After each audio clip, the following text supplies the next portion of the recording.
Good morning, all. I am Felicia Marcus, Chair of the Board, and today is Tuesday, January 9th at 9:31 a.m., and the meeting's called to order.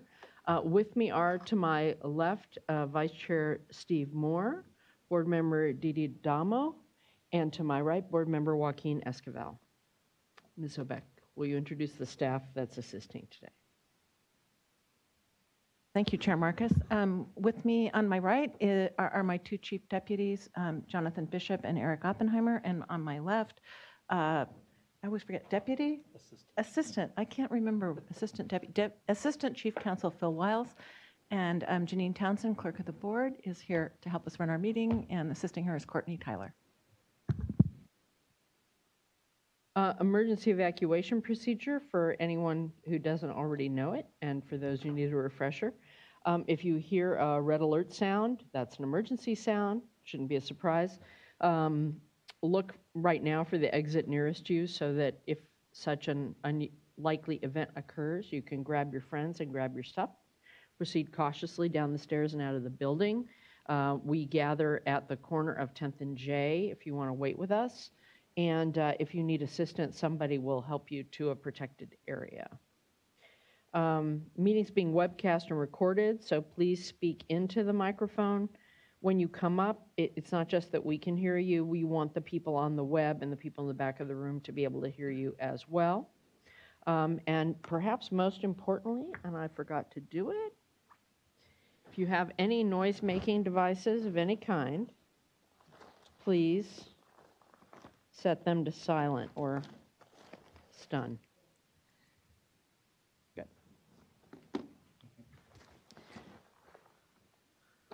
All right, there you go. We start with a Sustained Superior Accomplishment Award, and Eric Ekdahl, I'm told, is making the present. Ooh, look at all those. Cool.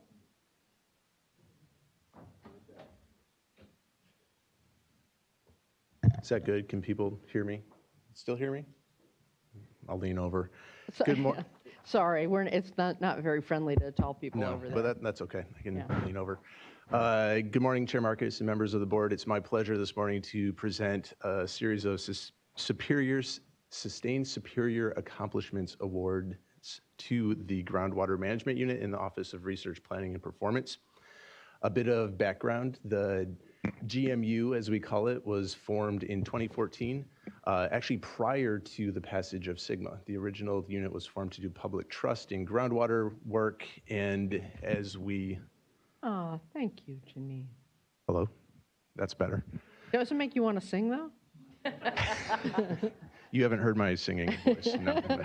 You don't look as casual either. The GMU was formed in 2014 prior to the passage of SGMA. And as the kind of summer went by and we were starting to staff the unit, all of a sudden there was this series of legislation that was working its way through the legislature. And we kept saying, oh, no, it'll never pass. You know, don't worry about it, don't worry about it. And then all of a sudden it passed. And so we took the 9 staff that we had from the Groundwater Management Unit and focused them entirely on SGMA for the last 3+ years. And the unit has been tremendously successful and has achieved a number of accomplishments. I'll just run through some of them quickly. Primarily, they are responsible for the state backstop, so implementing the state measures if a basin is not successful in forming a groundwater sustainability agency or a groundwater sustainability plan. The first major deadline passed this July when SGMA basins were required to form a groundwater sustainability agency, and the state was remarkably successful. Over 99% of the SGMA required basins were covered by a GSA. The enforcement areas are very small and limited. I think there's only maybe 24 wells statewide that are subject to the state's enforcement. And that, I think, is a reflection of the work of the unit, not just the unit. They work very closely with a number of other groups and entities, and that also reflects on their accomplishments. They've had hundreds of meetings with the Department of Water Resources. They've had hundreds of meetings with local stakeholders, a tremendous amount of outreach and just effort and work going into what they've been working on. Throughout that outreach effort, they've also developed a protocol for identifying unmanaged areas, identifying unmanaged area extractors that can run an entire county in a couple of hours. They are developing a new groundwater extractor recordation kind of web portal, and it's going to be up and running, I think, in a few short months. We call it GEARS, or the Groundwater Extraction Analysis and Reporting System. And that will basically be a GIS-based interface that lets people identify Sigma subject extractors that report to the board. So rather than me talk any further, I'd like to now start handing out the awards. And first up is Sam Bolin Bryan.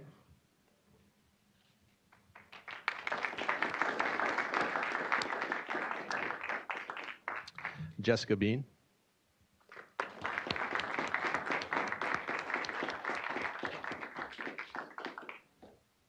Elizabeth Marzan.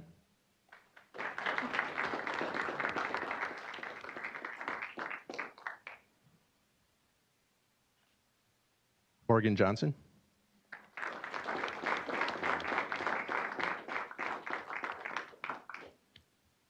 Chloe Liu.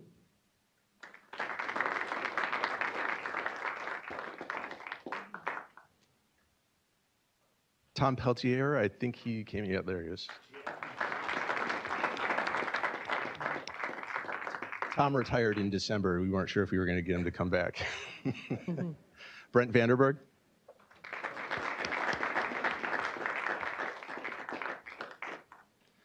And Andrew Renshaw.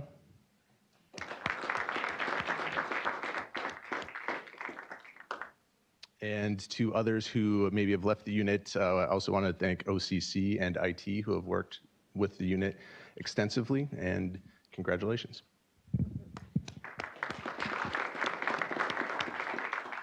Thank you all, and thank you for giving all those details about all the cool stuff they've done, so that it wasn't just they're getting an award for being so scary that everybody went and did their GSAs to keep them out of their face. We call them the GMU, but I was going to list the other names that we've been called. It includes the 800-pound gorilla, the boogeyman, the 8 horsemen of the apocalypse.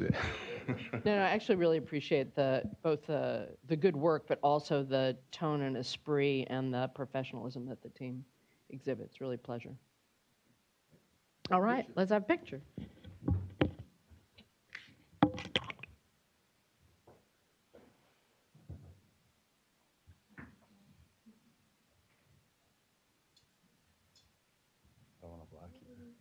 Yeah, right. It goes with the whole story, right?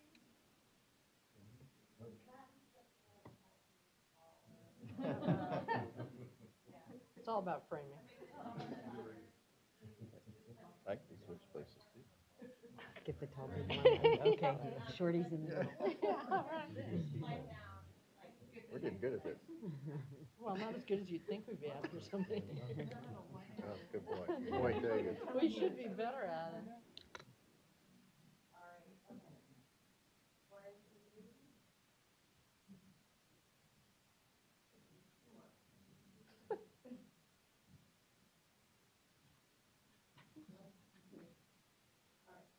Thanks. All right, that's the 1,000-pound gorilla picture. Way to go, guys. It up.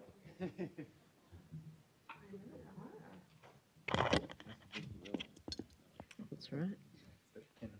What do you call a group of gorillas? No, is it a pack? Is it a... Would you Google that? Yeah, somebody Google that. All right. With that, we're on to the public forum, and this is when we hear from anyone who wants to speak about a matter not pending before the board. None? Next, we'll consider adoption of the December 19th board meeting minutes.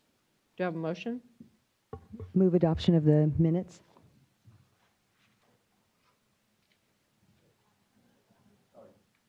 I'll second.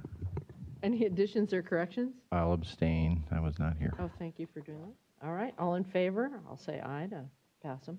Okay, done? It's a band of gorillas. It's a band of gorillas. Yes. A band. Very cool. All right. And now we're moving on to item number 2, which was originally listed as uncontested, but is not uncontested. So let's start with the presentation, and then we'll go to any commenters who wish to speak today, in addition to the comments. And at the very least, we'll talk about the comments.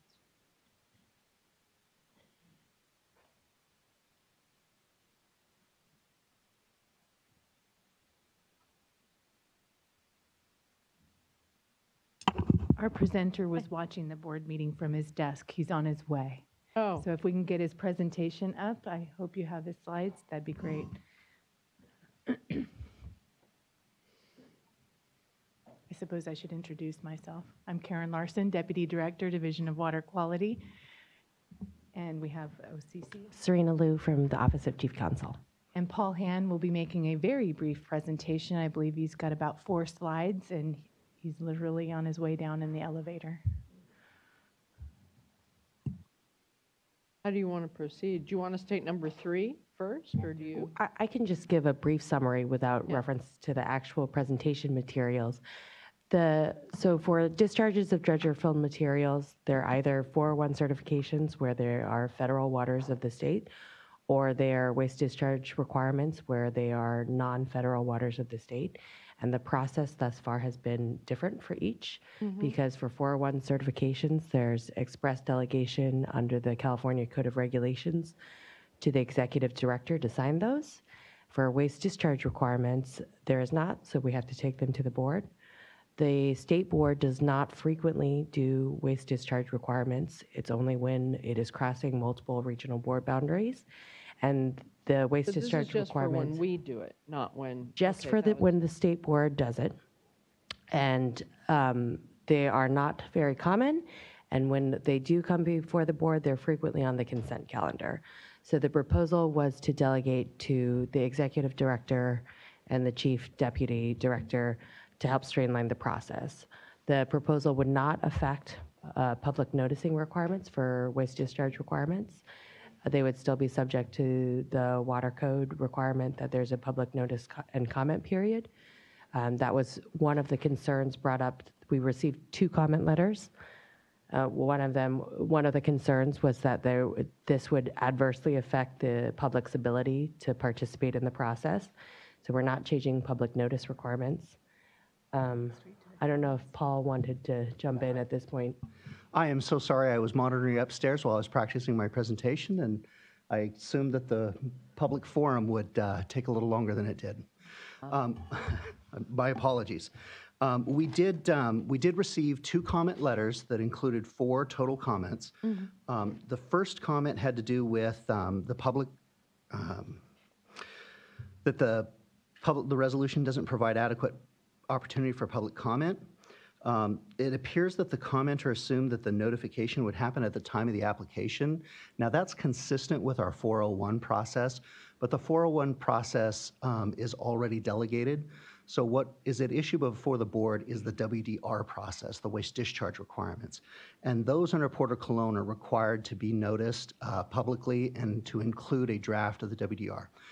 Wait, so that means that if there is a controversial one, folks can write into us and say, this is a controversial one, and then we can go ahead and decide whether to go Exactly. through a board process or let the executive director decide with an appeal to us or whatever it is. Right, so Yes. nothing's going to happen in the dark. Yes, that's correct. But The- speaking of that, what would the process be if an applicant wanted the board to hear? What process would they go through?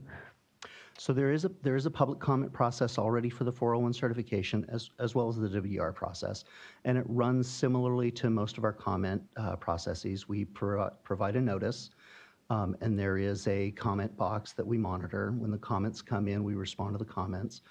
In the event that a comment raised to the significance of something we thought the board members would know about, we would at that point initiate the standard board calendaring process. Also, people send emails.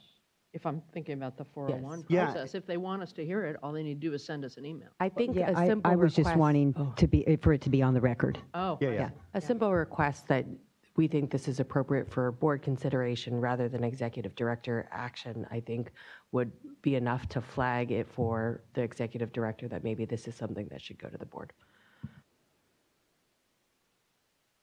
Has this been delegated in any regional boards, the WDR portion for dredge and fill?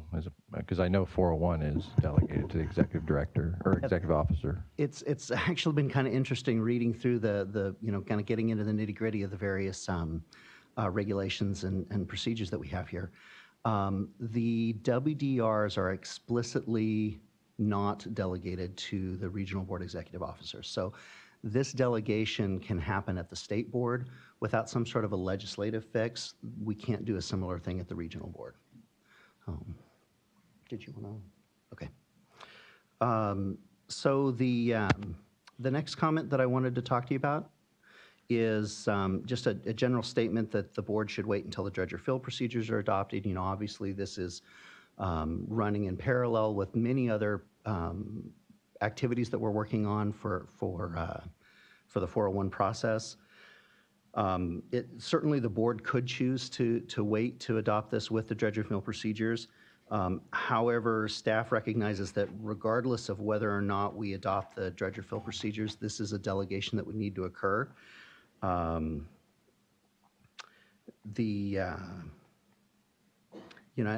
it's important to note that the WDRs represent a very small number of our permit activities, generally less than 1%. If the current changes in federal law go through, it could rise as high as 10%.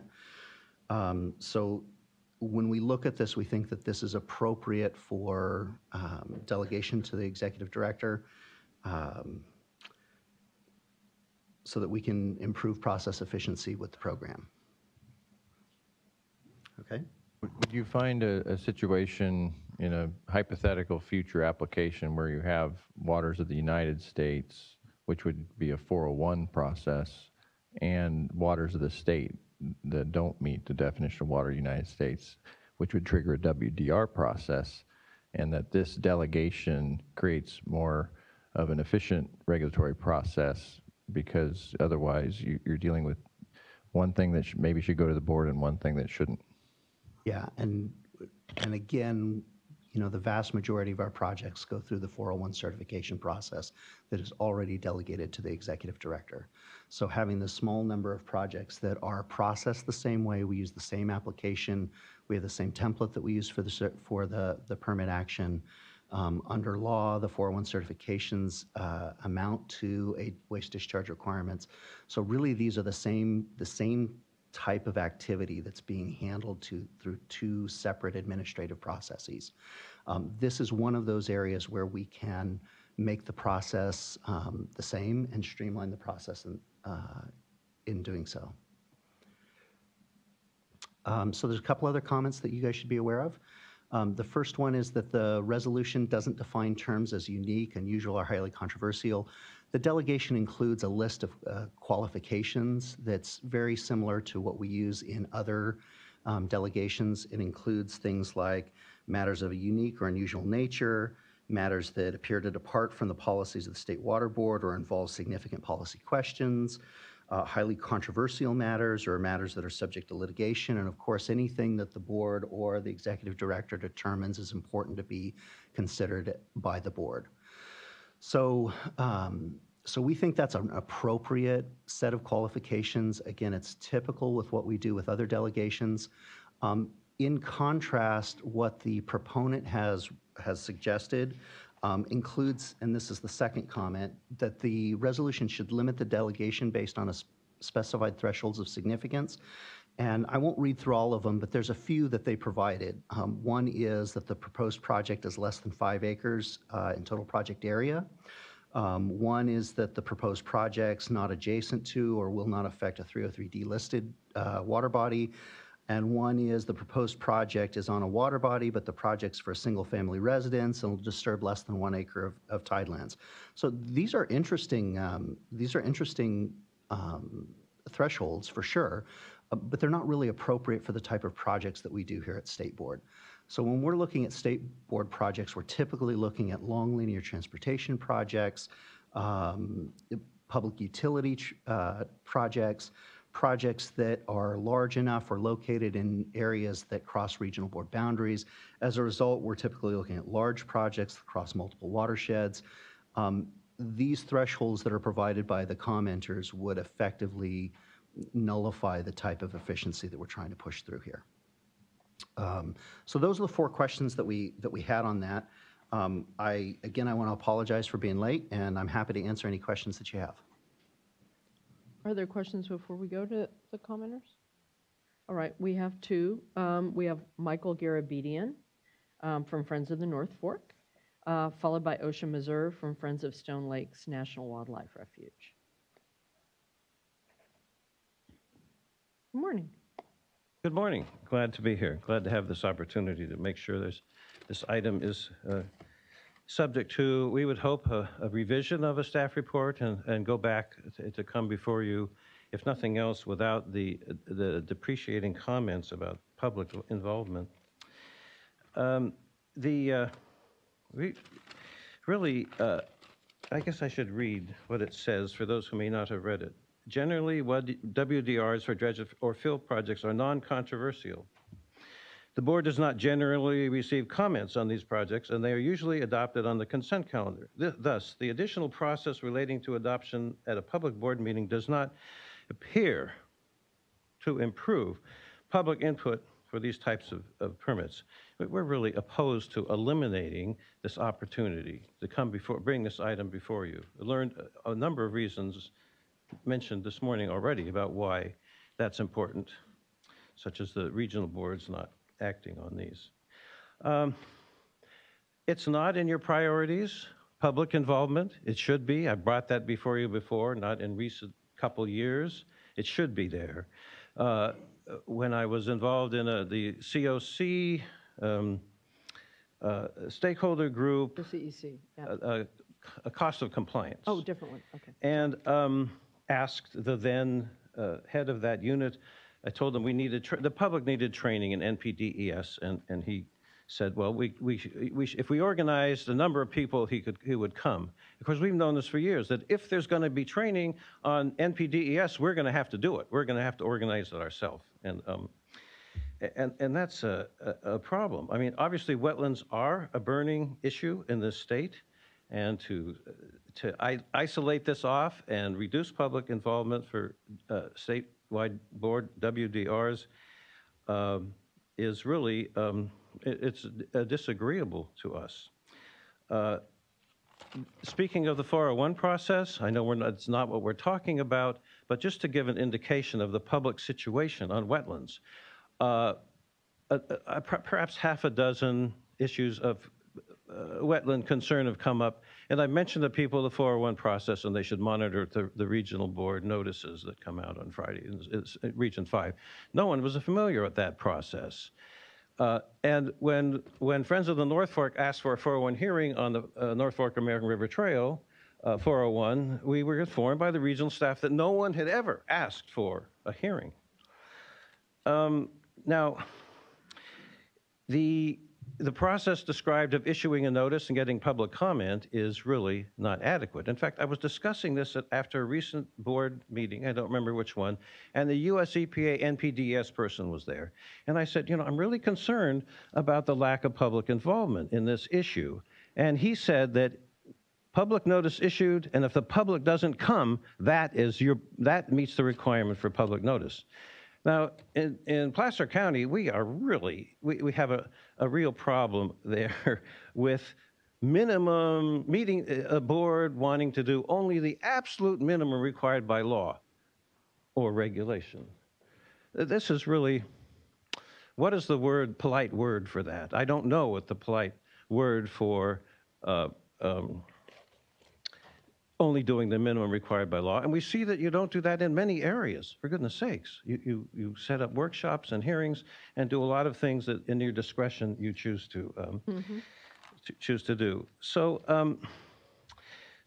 this, what we need to happen in this area is really to, if nothing else, strike this ridiculous language, blaming the public for not getting involved in this issue, and to make sure that any report that does come out is not at all based on that as a factor, justifying this kind of elimination of public support, public involvement.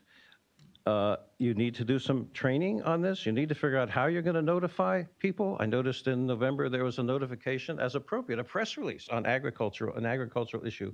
But I haven't seen anything involved in other major issues going on like that, where the public, the news is informed. Gee, there's a major issue here.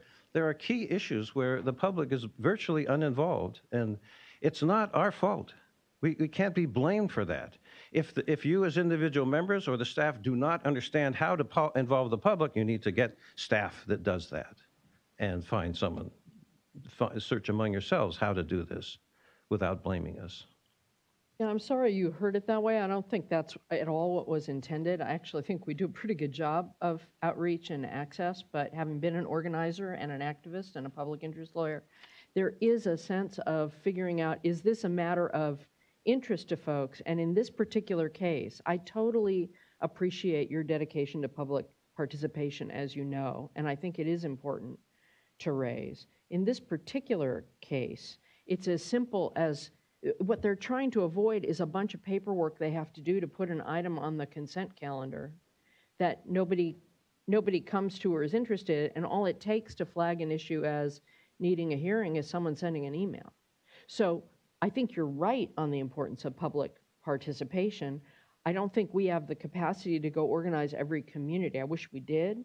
I think we do a pretty good job with the resources we have, at least at the state board, that I'm familiar with. But your sentiments are totally in line with mine, but I think the intent of this is not as you suggest. It's certainly not to disparage it. It's just a statement of interest on the particular kind of projects that they're talking about here, not the big ones, not the controversial ones, the ones that public notice is out there and nobody's following closely. Because we can't become organizers on every single project. It'd be nice, but we can't do that. I'm not talking about organizers. I'm talking about, for instance, in situations, MPDS, for instance, if the public requests a hearing, we don't get it from the regional board. They just won't do We're it. talking about the regional board. Well, I know Ms. Messina said she supports that kind of thing. Appreciate that. So we think there's a new approach. We're not asking you to organize.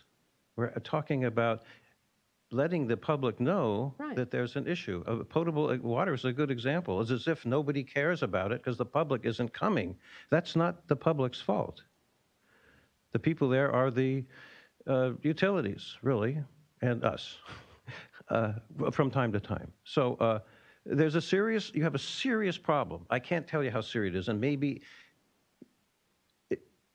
we need people who understand there's a problem and want to do something about it and have the knowledge and know-how about how to do it. I wish I'm with you on the need to do it and the need to do it more, and I think we do a pretty good job with the staffing we have. The intention is there, at least at the state board, and I think at the regional boards, but I think all of the regional boards, everyone would like even more staff if we could do it. I don't think it's an intent. I think, but on this particular issue, which I'm happy to have you raise the importance of the larger ones and to flag concern about how you could read that language, I don't think that's the intent of this particular item that's in front of us. Well, to the extent that it's based on the language I read, this should not be approved. I hope you don't agree with this. And if nothing else, it should be taken out, and the staff should be directed not to have this kind of attitude. That's my opinion. No, I think that's fair.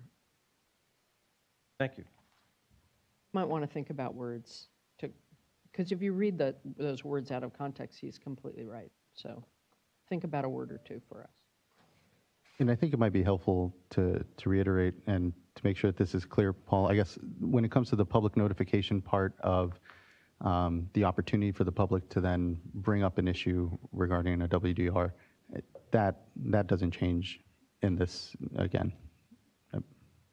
No, that wouldn't change.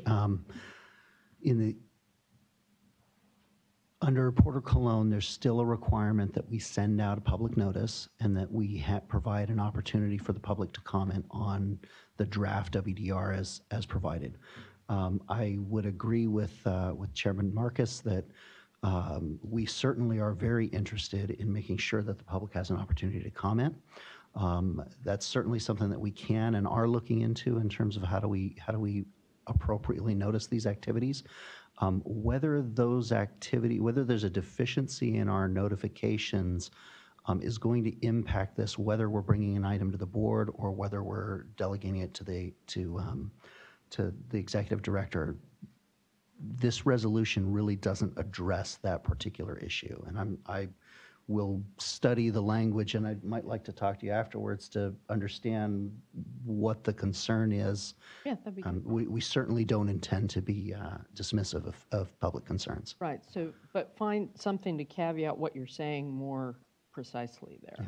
As opposed to saying they don't seem interested, talk about the nature of the, I mean, it is limited as you're explaining here today. Yeah, sure. Thank you. This is a very fundamental issue to the water boards, the state and regional water boards. And as a person with experience as a staff person and a regional board member and now a state board member, I have a lot of experience in trying to find the right touch on public involvement. And I want to just remind the commenter, Mr. Garabedian, that it isn't just a public notice in a newspaper and one and done and we're moving on. There is a concerted effort at the staff level, and it's uneven, because we're a diverse family of staff and board members. But there is always a concerted effort that I want to give credit to folks for on identifying interested parties when it comes to specific issues. So if there's a wetland fill that affects, a neighborhood group that we know about, we reach out and make sure they know about the potential permit action, at that local level. At this level, we're talking about multi-regional board type transmission line, utility type projects, and we have a list of folks who are interested in those type of issues. Staff does reach out to them, and it is an imperfect list. It's not a complete list. So there's an element of the general public that Mr. Garabedian is identifying as a gap that we often wrangle with. But there's also the folks that are engaged and are affected by the permitting actions, and we try to address that. And if there's language we could put in, that recognizes that type of directed effort for public involvement of the interested public, then that I think would serve to be a little more transparent in what we're trying to do here. Ultimately, I support this action very strongly based on my extensive experience from those different perspectives, because in this case, the public, the interested public, they're not big fans. They don't like to see rooms that are rented and 5 or 6 board staff and 2 members of the public show up. And that happens, and so there has to be the right touch as far as our level of effort and the taxpayer and ratepayer money we use to pay our staff, and the right level of effort at our level so that the public isn't critical of us misusing their precious resources. So, there's a balancing here. I'm sorry if I went on and on, but you raise fundamental issues about the integrity of our public process that are important, as Chair Marcus has said. But I will stand up for staff and the board today. What we do is always trying to continuously improve and reach that right balance. We want the public to be involved in water because that's how we're going to make sustainable water resources for the future. Next speaker, OSHA Missouri. Good morning. Missed you. Good morning, OSHA Missouri. I'm here on behalf of Friends of Stone Lakes National Wildlife Refuge, which is located just south of town and is providing wildlife habitat and wetlands for migratory birds and other wildlife. And in particular, Friends of Stone Lakes is concerned about the fact that California has so little of its wetlands left in this state, maybe 10%, maybe less. I'm not sure if that number's right. And I know the state's been working, the water board's been working hard on the wetland riparian area protection policy. And that work is sort of becoming, I think, more critical as from a federal perspective, there's a very large possibility that the federal protections for wetlands may be rolled back, and it may be necessary to rely on state law to protect wetlands and make sure that wetland fill is avoided and fully mitigated and all those things. So it's a very important time, and I think the concern that I expressed briefly and just wanted to follow up on by coming by here today is that it appears that this delegation could undermine the ability and the effectiveness of the board to get involved when there are significant wetland fills that may involve state waters, especially after your RAP policy is adopted, if it is. But even beforehand, the board does have that jurisdiction. I understand that there are, having represented industrial clients on WDR, certainly there's a need, and it is good to be efficient where there is truly no public, there aren't public concerns and the project is relatively small. But as the staff explained this morning and in the staff report, these projects by definition may be the kind of projects that would be quite large in scale, that would go across multiple jurisdictions. So the way I read the proposed policy, and I may not be reading it correctly, but what I understand it's saying in 1.32 is that the executive director may bring the matters to the attention of the board when they are unique, unusual, all those things. And I think what the comments we're trying to get to, and probably didn't explain in detail, but I think is the suggestion, is that there needs to be more specificity around what happens when we have an unusual project that has these broad-ranging impacts, especially on our remaining wetlands that may only be state jurisdictional, not federal. And simply having a policy that delegates and says that the way I understand it, I understand the public notice part of it. I'm not going to focus on that. We've had a good discussion about that. So I understand the public would be noticed and could get involved. But I think it was said that, well, if we get a comment, then maybe it would be elevated to the board. But the policy doesn't say that, actually. It says that the ED or the other delegated person would bring the matter to the attention of the board. It doesn't say that it would go to the board level. And I think that, looking at some of the projects that, may be out there, just like as an example, there may be a very large water infrastructure project that proposes to fill 700 acres of wetlands, some of which may be only state recognized wetlands. Under this policy, it appears that the executive director or other delegated staff could simply just bring that to the attention of the board that it was controversial and then continue to go ahead and use and take the action at the executive level. Now, it may be possible to appeal that decision and there may be subsequent, but when we know going into it that something is controversial and is important and has critical impacts on California's very few remaining wetlands, we think it would be much more prudent to develop a policy that has a little more detail and sideboards around it so that you don't end up in that situation where you're just being advised after the fact, perhaps, that something has taken place at an ED level that really should have come to the board. And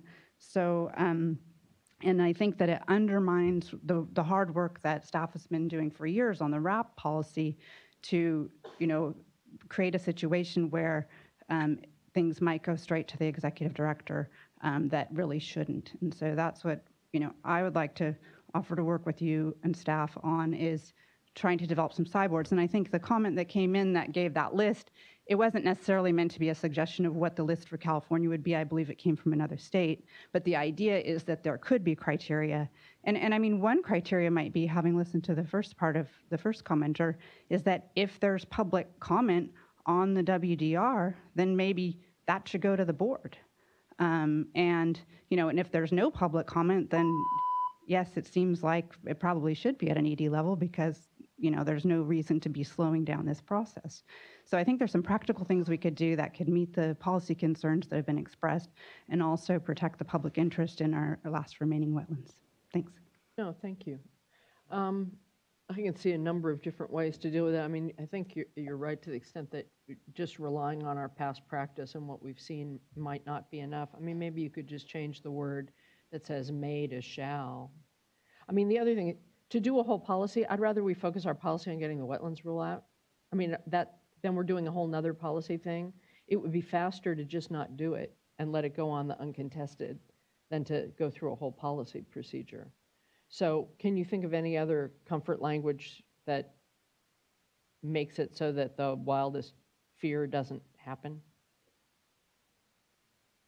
So I'm conferring with Serena here, but as I read the... If you want, you can take a moment to talk amongst yourselves, Yeah, and we'll, I mean- why don't you turn your things off? We'll do a 5-minute bio break. Yeah, and as you discuss this, I'm struck by, Unimportant. I thought that was actually well stated as far as, bring it to the attention of, there might be language we've used in other delegation resolutions that talks more about, a petition, something can be petitioned to the board or a decision by, along those lines. And I would ask OCC if there's other language we've used in other delegations that's a little more official than just bringing something to the attention. I do think the distinction is, and I think it's a fair one, it sort of fits both, which is, we know what the intent is, we know what you have in mind, we know how it happens in practice, but make sure that the language doesn't leave an opening for a different set of players to create a different result than we all have in mind from our past experience, with as few words as possible. Okay. We can certainly go back and make sure that we look at other delegations. To the delegations that I've seen, this language is actually consistent with them. And I think the reason why the language is currently phrased as it is that it gives the board the discretion, something can be flagged for your opinion about whether you want to consider it at a full board meeting or whether the comment is significant or not. But we can make. I think that's fair. The question, I think, is the language that Ms. Meserve is the language that says the executive director may raise it to us. And the key is, we need to know about it in order to be able to exercise that judgment. We will take a look. I just want to bring Do to you the want to board's just come back a little later Yeah. in the meeting, or do you want 5 minutes now? You tell me. Okay, 5-minute break. We'll come back at 10:20. 7-minute break.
We are back at 10:23. What have you come up with?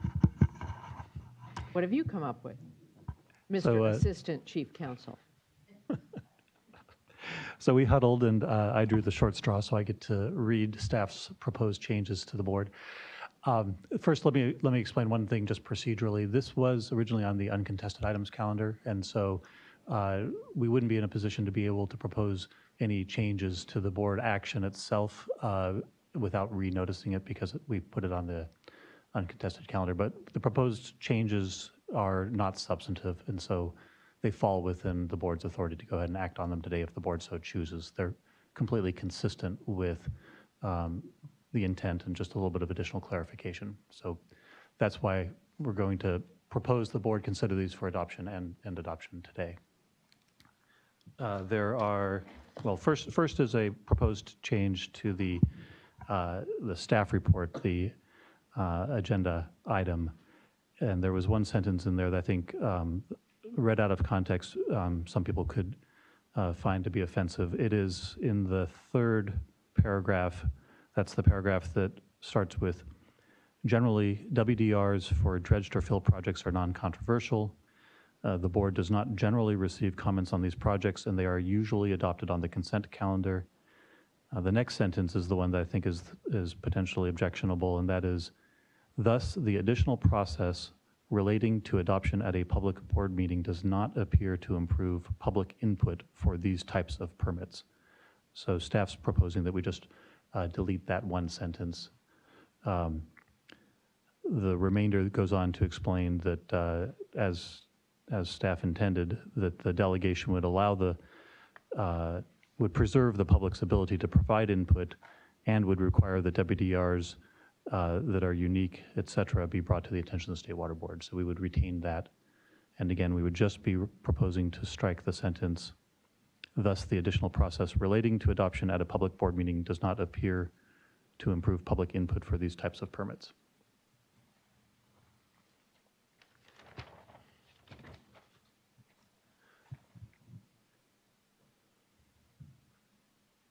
No language. Wait, tell me again. No. So then we language. have a number of changes You we're have going to more propose coming. to the resolution itself. Okay. Yes. There are four changes that we're going to propose to the resolution. In section 1.3.2, which for the public's benefit reads, in exercising the authority delegated herein, and without restricting the authority specified, we would insert, the designee shall, and then continue with the existing language, bring the following matters to the attention of the members of the State Water Board by appropriate communication, and then insert the words, prior to taking action.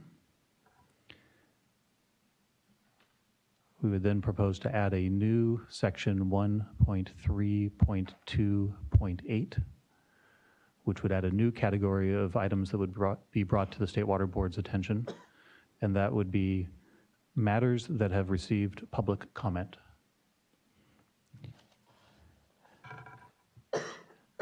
And then the final proposed change would be at the beginning of section 2.1.1, and it would say, after following all appropriate public notice procedures, comma, and then continue with the existing text of issue, modify, or revoke waste discharge requirements regarding the discharge of dredge or fill material.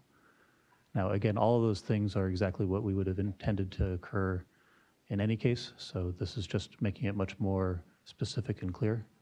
And that's why we think that the board, if it's interested in doing so, could make these changes today without putting it out for public comment again.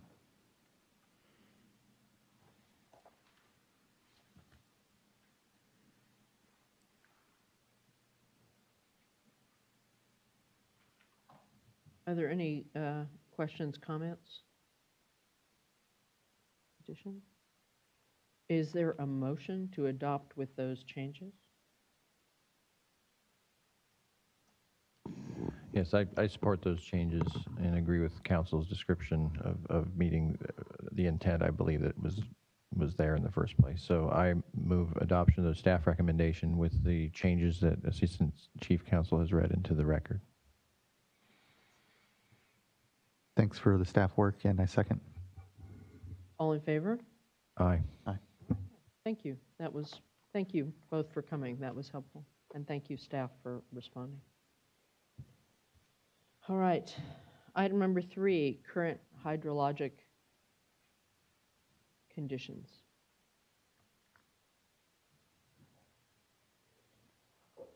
Hi.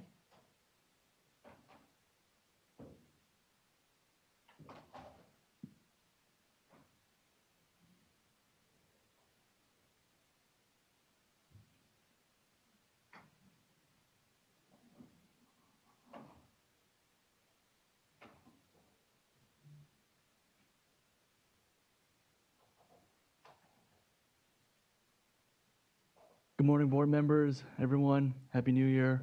My name is Chris Kwan. To my right is Vadim Demchuk. We are part of the Division of Water Rights Bay Delta Unit, presenting item number 3, hydrology report of the Bay Delta watershed. So starting with the Northern Sierra, as of yesterday morning, the precipitation index is at 14.1 due to the nice storm over the weekend. Should be a little bit higher after last night. And that is 14.1 is a 1.8 inches increase from 3 weeks ago. And this is a 67% of average. Next is the San Joaquin index at 6.0, 1.2 inches increase from 3 weeks ago. And this is 40% of average.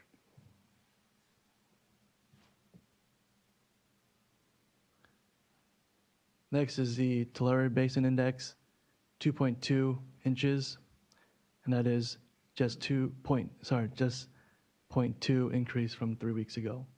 And this is 22% of historical average.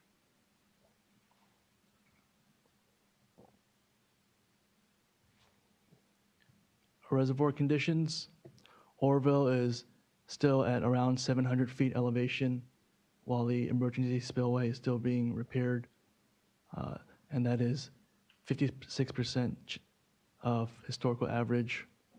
Lake Paris is at 59%.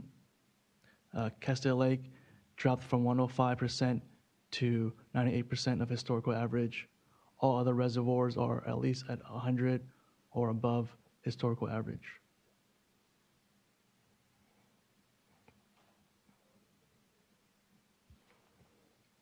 For Cachuma Reservoir is 30% capacity, which is 50% of historical average.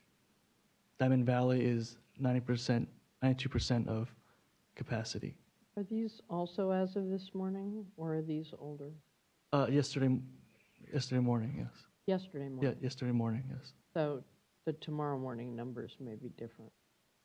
Yes.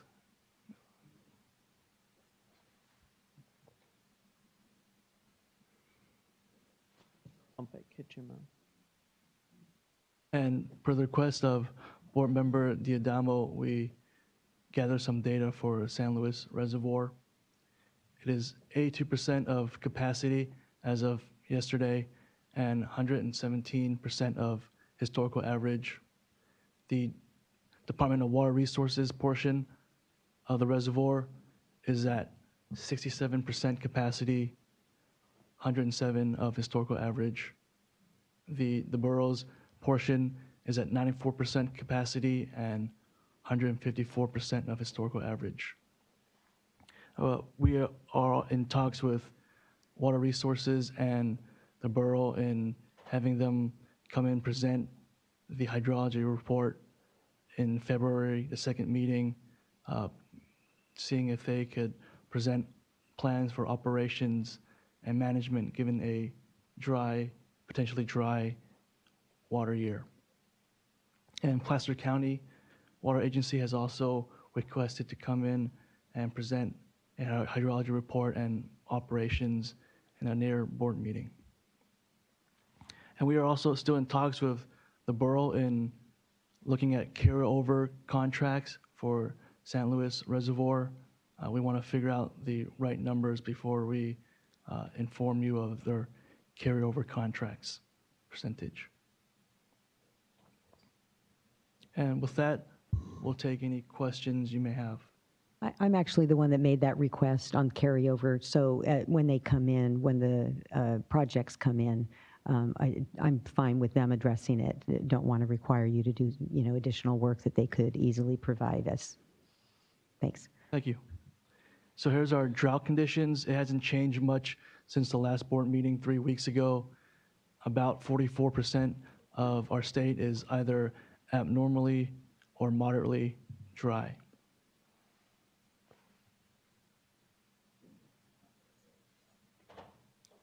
Any other questions we may help with?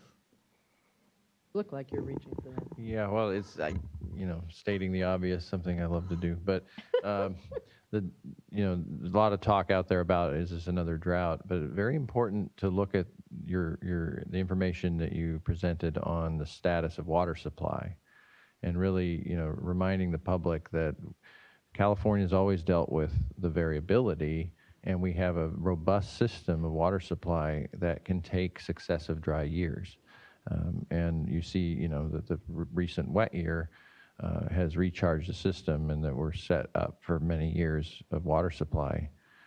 But if we continue to have very dry conditions, that can be depleted quickly. And so it can, it feels like a mixed message sometimes, but we're in good shape because of the good work of our water supply planners and everything. But we need to be humble and maintain, our conservation ethic, because those big flat sections on the cumulative precipitation graphs, they have a big impact on our resiliency. Thanks. So I have this isn't a request as much for you all, but maybe for Mr. Bishop, but it is in the context of hydrology. And I'm just getting increasingly concerned about runoff, storm runoff, particularly after dry periods and the fires, and just hearing reports on the news about mudslides in Southern California. And think that it would be helpful, whether individual briefings or to schedule an information item to help connect the dots between hydrology and water quality impacts associated with sudden storm events. Great. We will look into that and see if we can get some information from our regions on these recent series of storms and what they've seen in terms of debris flow and those types of things. Well, and the different things they've done to prepare for it. I mean, we spent a lot of time at WQCC on it with the panel. I know there's work that you all, working with Ms. Obeck and others, worked on to prepare for some of the North Coast ones. We know some of the Northern California burn prevention, the bigger watersheds in Southern California, another story, but we know Mr. Gibson had a tremendous amount of experience through the Firenado and the other firestorms in Southern California. So I think that's a good idea to pull it together, given how much is going on. I'll touch on that during my board member report. Oh, good. And it is an active area of discussion among the chairs of the regional water boards. Excellent, excellent. Okay. Thank you, guys. Good to see you. I don't know why I'm hoping for these massive things with 2 inches of rain, but see what tomorrow morning looks like. All right, item number 4, a perennial favorite.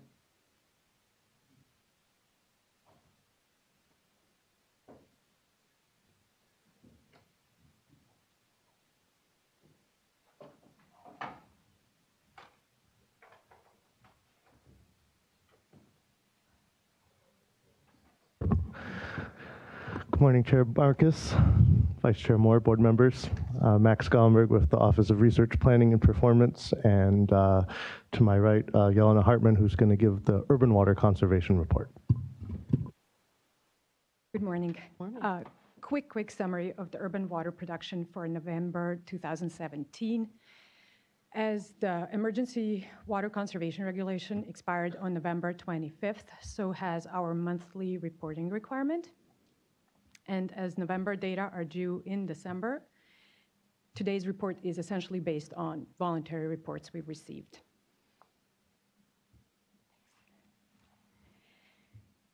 Urban water production in November 2017 was 11% below the baseline level of 2013, more than 16 billion gallons, and that's enough water to provide almost 250,000 people with water for 1 year.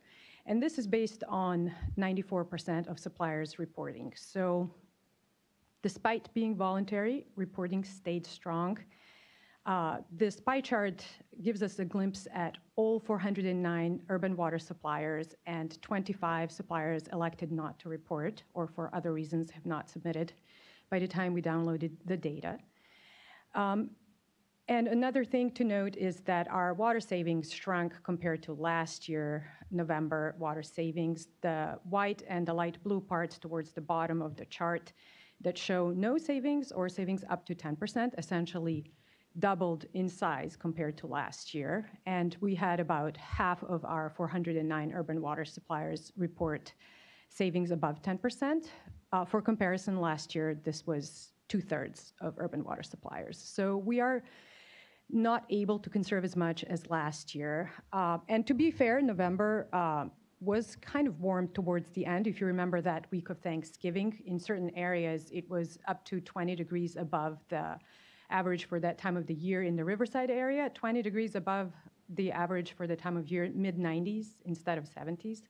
So we do have 58 suppliers reporting production above the 2013 level. And one example is, for example, Jurupa, where not necessarily comparing it to the baseline, what the water production is, but looking, for example, to residential use. Last year, 115 gallons. This year, 140 residential gallons per person per day. So that's a significant increase, but as I mentioned, it was warm. And with that said, we do appreciate having these data because it's better to have the data, see how the situation unfolds, and to start to understand what's going on, to learn from it, and to perhaps do things better, to inform us how to improve. Excuse me. I'm just glad to be in double digits again. Yes, that is good, following last month's report.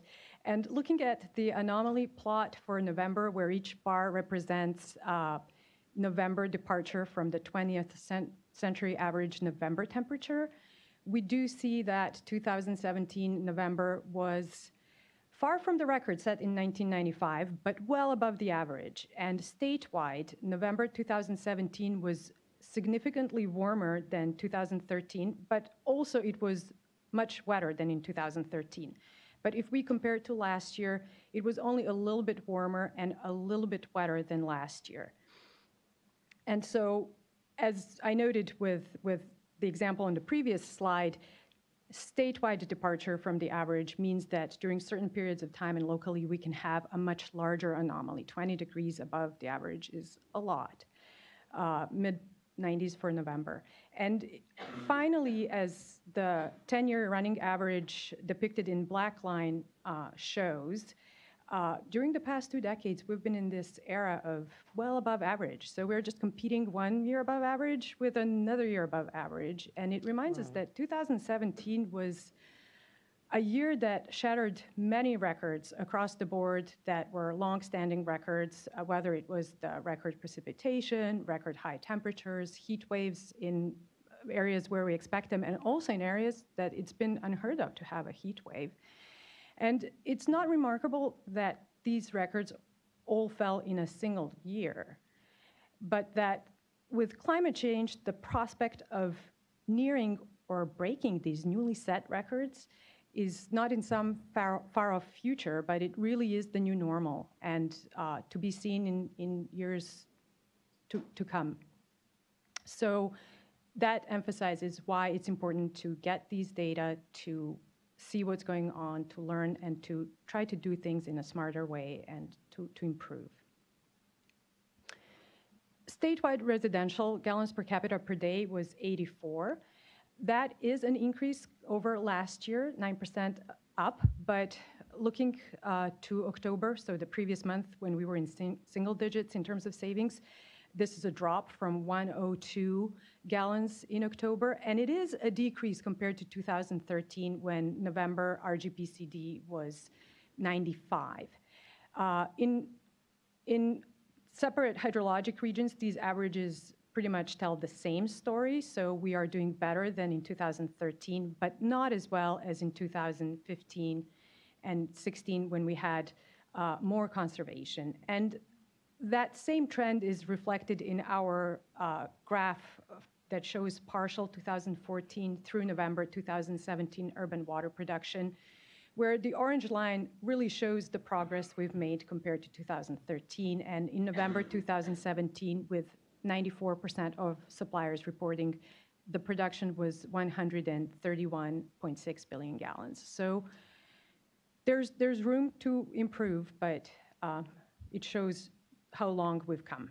Well, it's also good for the arc of when, if you go back to it, the arc of when water is used, again, because percentages off a lower target. That's absolutely true. We've had suppliers that had really unusually low 2013 baseline, and then in November when it was warm, use went a little bit up, but the percentages look a lot worse than maybe the situation really is. Yeah. Oh, yeah, and as you mentioned earlier, there's 1.2 million more people in the state now than in 2013. And so that actually, if you normalized it per population, we would be performing even better in that graph. But, that's right. Great messages, Yelena. It's very, very insightful discussion about, and what I like to just remind folks is urban water demand management. You know, this is something we need to take super seriously given the vulnerabilities we have with this new climate change, breaking temperature and precipitation records year to year. So thank you. True. So moving forward, we will continue to encourage reporting. We know this is really important to have these data. Regulation rulemaking to make certain wasteful water use practices permanently prohibited in California is underway. It was initiated in November with a public workshop, and more than 100 comment letters were received by the deadline closed a couple of weeks ago, and staff are reviewing the comments, and briefings are coming up, and so you'll get more information on that in the coming weeks. And as pretty much everyone else in California, we will continue to keep an eye on the winter precipitation.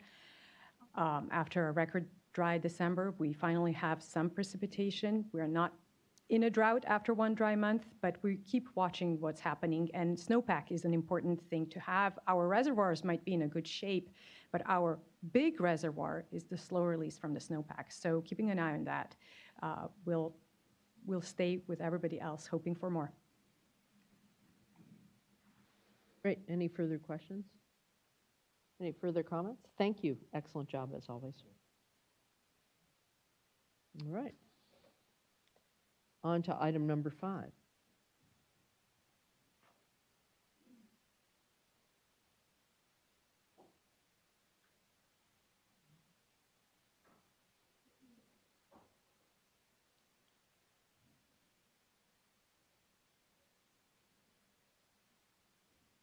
Item 5 from Region 5. What do you know? Think that's a coincidence? Just saying. Just saying. Just saying.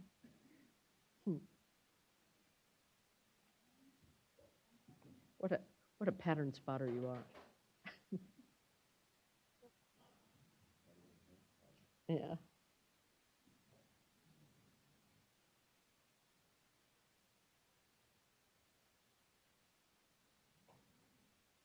Hello.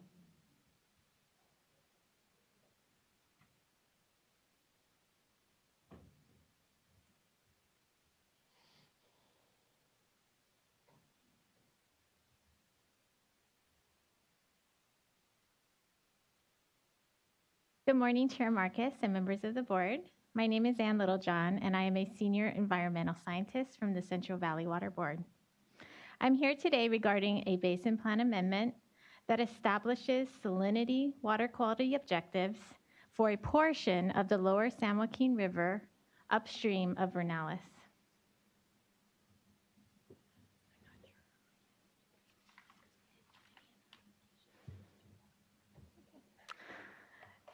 Today, I will first provide a brief overview of the Basin Plan Amendment, including the proposed water quality objectives and implementation program.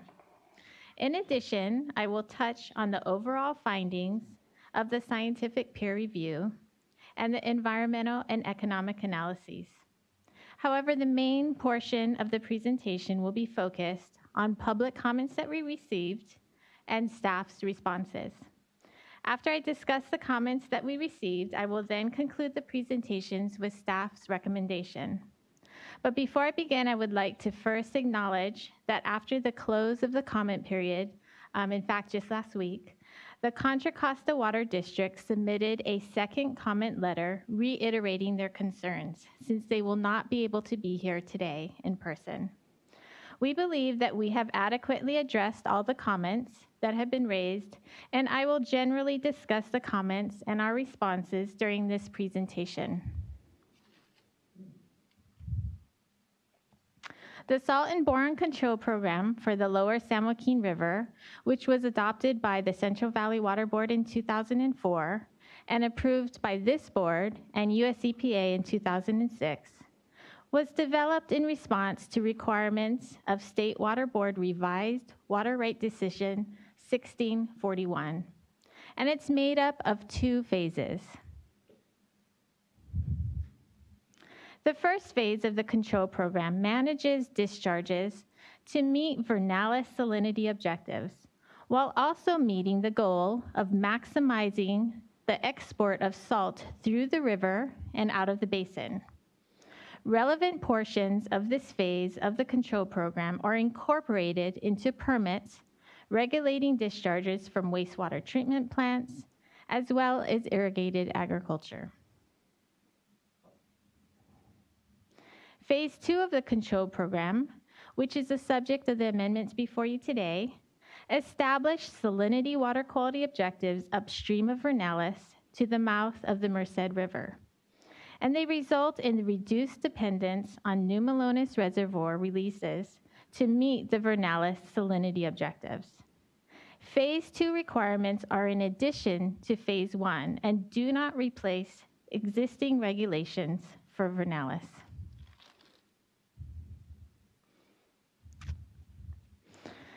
This basin planning effort to meet Phase 2 of the Salt and Boron Control Program involves significant stakeholder participation. After performing the initial work on the project, the Central Valley Water Board requested in 2010 that the Central Valley Salinity Alternatives for Long-Term Sustainability, otherwise known as CV SALTs, continue the effort to establish salinity objectives in the lower San Joaquin River. Through CV SALTs, the Lower San Joaquin River Committee was formed to compile and develop scientific and policy documentation necessary to develop a basin plan amendment. The Lower San Joaquin River Committee was comprised of a diverse group of stakeholders, including representatives from city, state, and federal agencies, resource conservation districts, agriculture, watershed coalitions, managed wetlands, and wastewater associations. During the monthly committee meetings held between 2010 and the end of 2016, stakeholders reviewed technical and scientific data and discussed various policies related to this project. In December 2016, the Lower San Joaquin River Committee submitted its findings and recommendations to the Central Valley Water Board.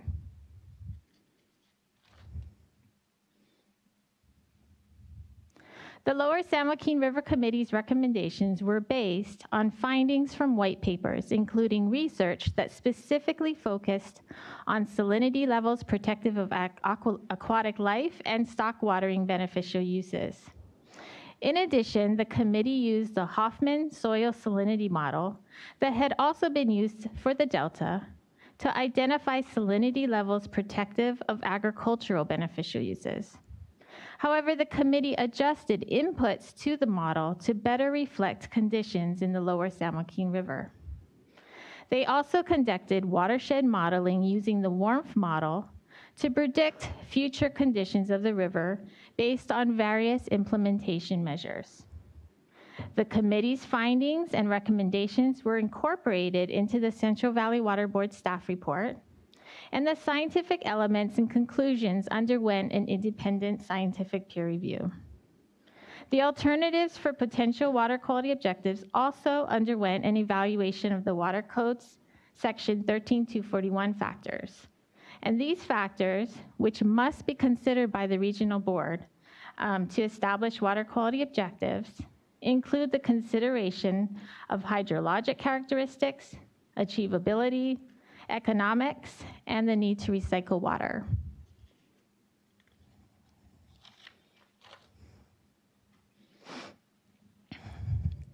These steps in our process led to today's Basin Plan Amendment, which fulfill the goals of Phase 2 of the Salt and Boron Control Program by establishing a 1550 microsiemen per centimeter electrical conductivity water quality objective as a 30-day running average throughout the year. Also, a 1350 microsiemen per centimeter EC performance goal with seasonal and water year considerations, and a higher salinity objectives during extended dry periods of 2470 as a 30-day running average and 2200 as an annual average. To give you an idea of the type of analyses we conducted during the development of this amendment and how the proposed objectives compare to historic salinity concentrations, I would like to show you a few graphs. This graph shows the proposed 1550 EC water quality objective, as well as one of the other alternatives considered, shown here as the 1010 EC value, which more closely resembles the Vernalis objective. These EC values are compared to historic average running EC values from 1995 through 2013 water years, and they're segregated and averaged out by water year type. The red curve, for example, shows the average of 3 critically dry water years that occurred between 95 and 2013, and those were 2007, 2008, and the 2013 water years. The data over this historic period show that if the proposed EC water quality objective had already been in place, the EC at Crow's Landing would have been in compliance except during April and May of some of the critically dry or below normal water years. But the alternative objective of 1010 EC would have been exceeded almost continuously except during the wet water years. However, the WRMF model has predicted better conditions in the future.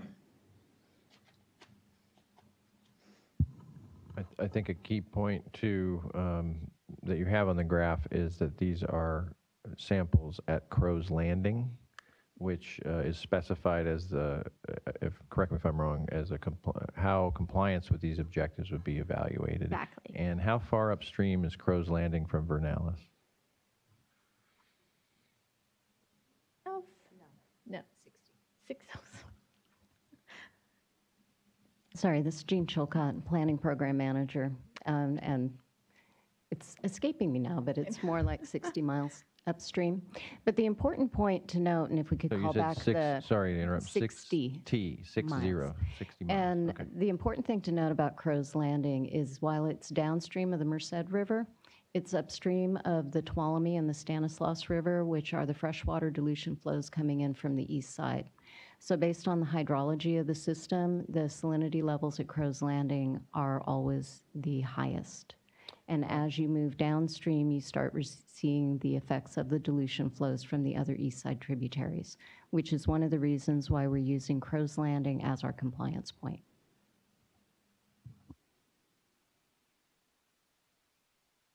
So in this slide here are the predictions of the future conditions when we modeled the planned implementation actions in the watershed. The WARMF model predicts full compliance with the 1550 EC water quality objective. And in fact, based on this historic data, the model predicts that the EC at Crow's Landing could potentially be in compliance with a water quality objective of 1350, but not with the objective of 1010.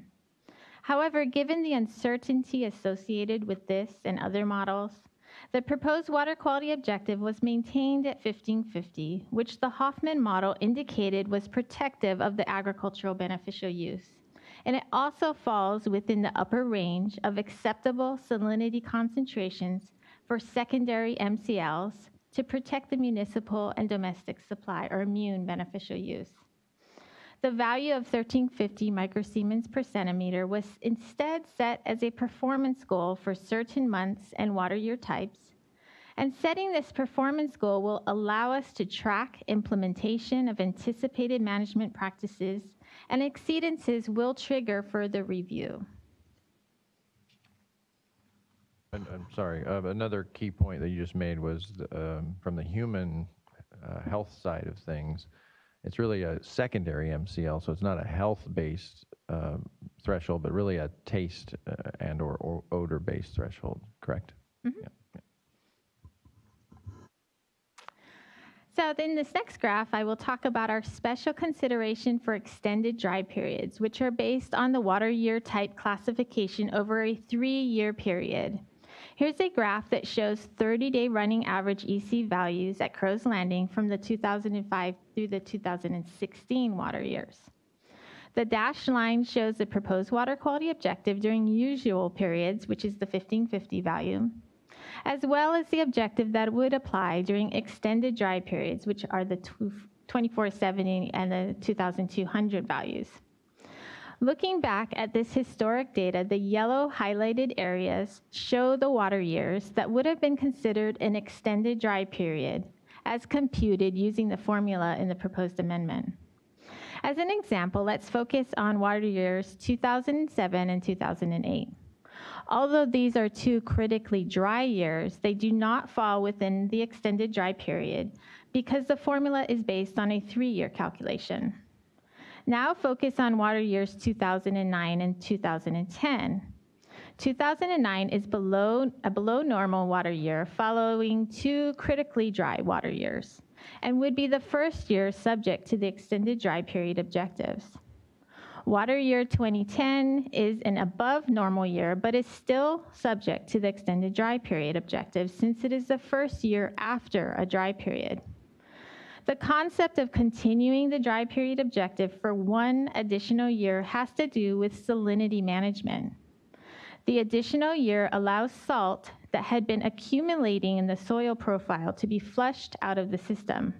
And you can see in the graph of historic conditions that this flushing has occurred in the past.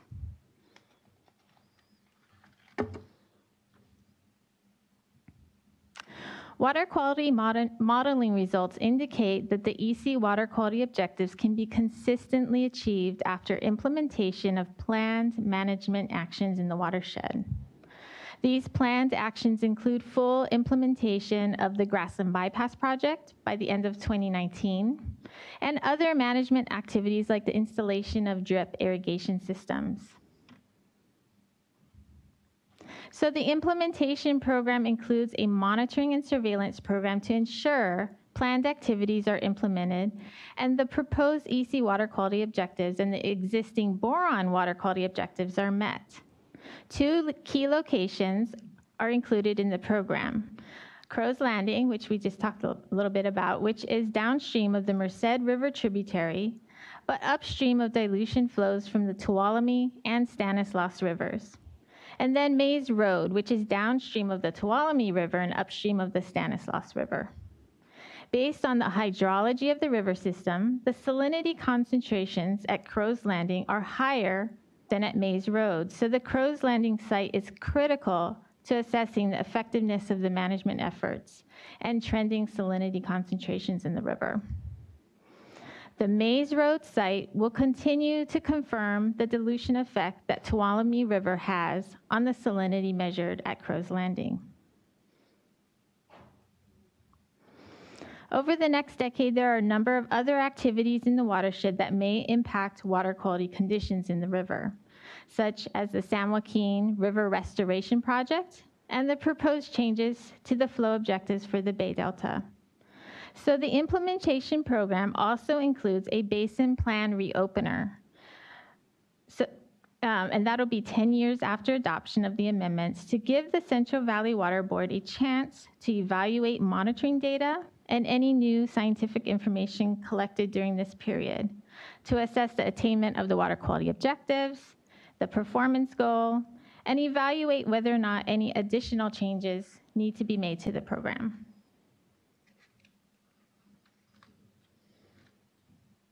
As stated earlier, the full Basin Plan Amendment package includes the results from an independent scientific peer review.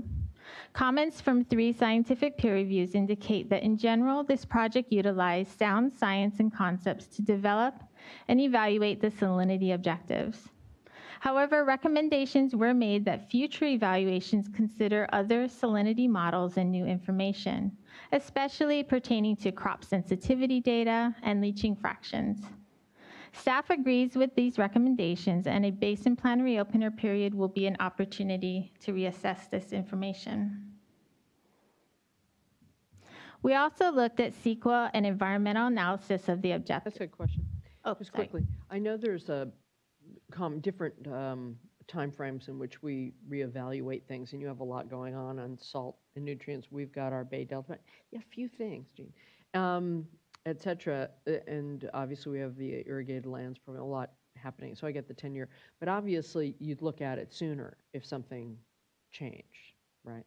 This is Yes. just the official review, not the, This 'cause there were different is references. no later than 10 years No later that we would be looking at this. And in fact, we did have an addition in the resolution, which we will get to, that does actually put in a few different conditions of when we may initiate that review earlier. Thanks, sorry. We also looked at the CEQA and environmental analysis of the objectives presented in the staff report, which concludes that there would not be any significant impacts as a result of implementing these amendments. As shown in earlier graphs, the data presented in the staff report demonstrate that the salinity concentrations in the lower San Joaquin River are expected to improve over historic baseline EC conditions. In addition, the amendments are consistent with the state and federal anti-degradation policies. And the Central Valley Water Board will still require dischargers to implement best practical treatment or control of their waste to limit degradation and to make findings that any degradation caused by discharges will adhere to the maximum benefit of the people of the state. Lastly, we evaluated an economic analysis that indicated that associated costs of these amendments are minimal due to their reliance on planned implementation actions in the watershed.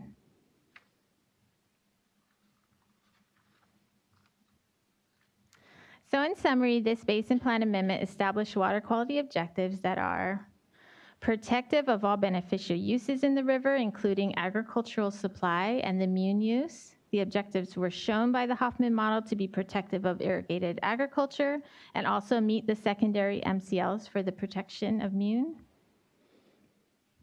In addition, meeting the proposed salinity objectives are expected to result in continued compliance with existing boron water quality objectives in the lower San Joaquin River.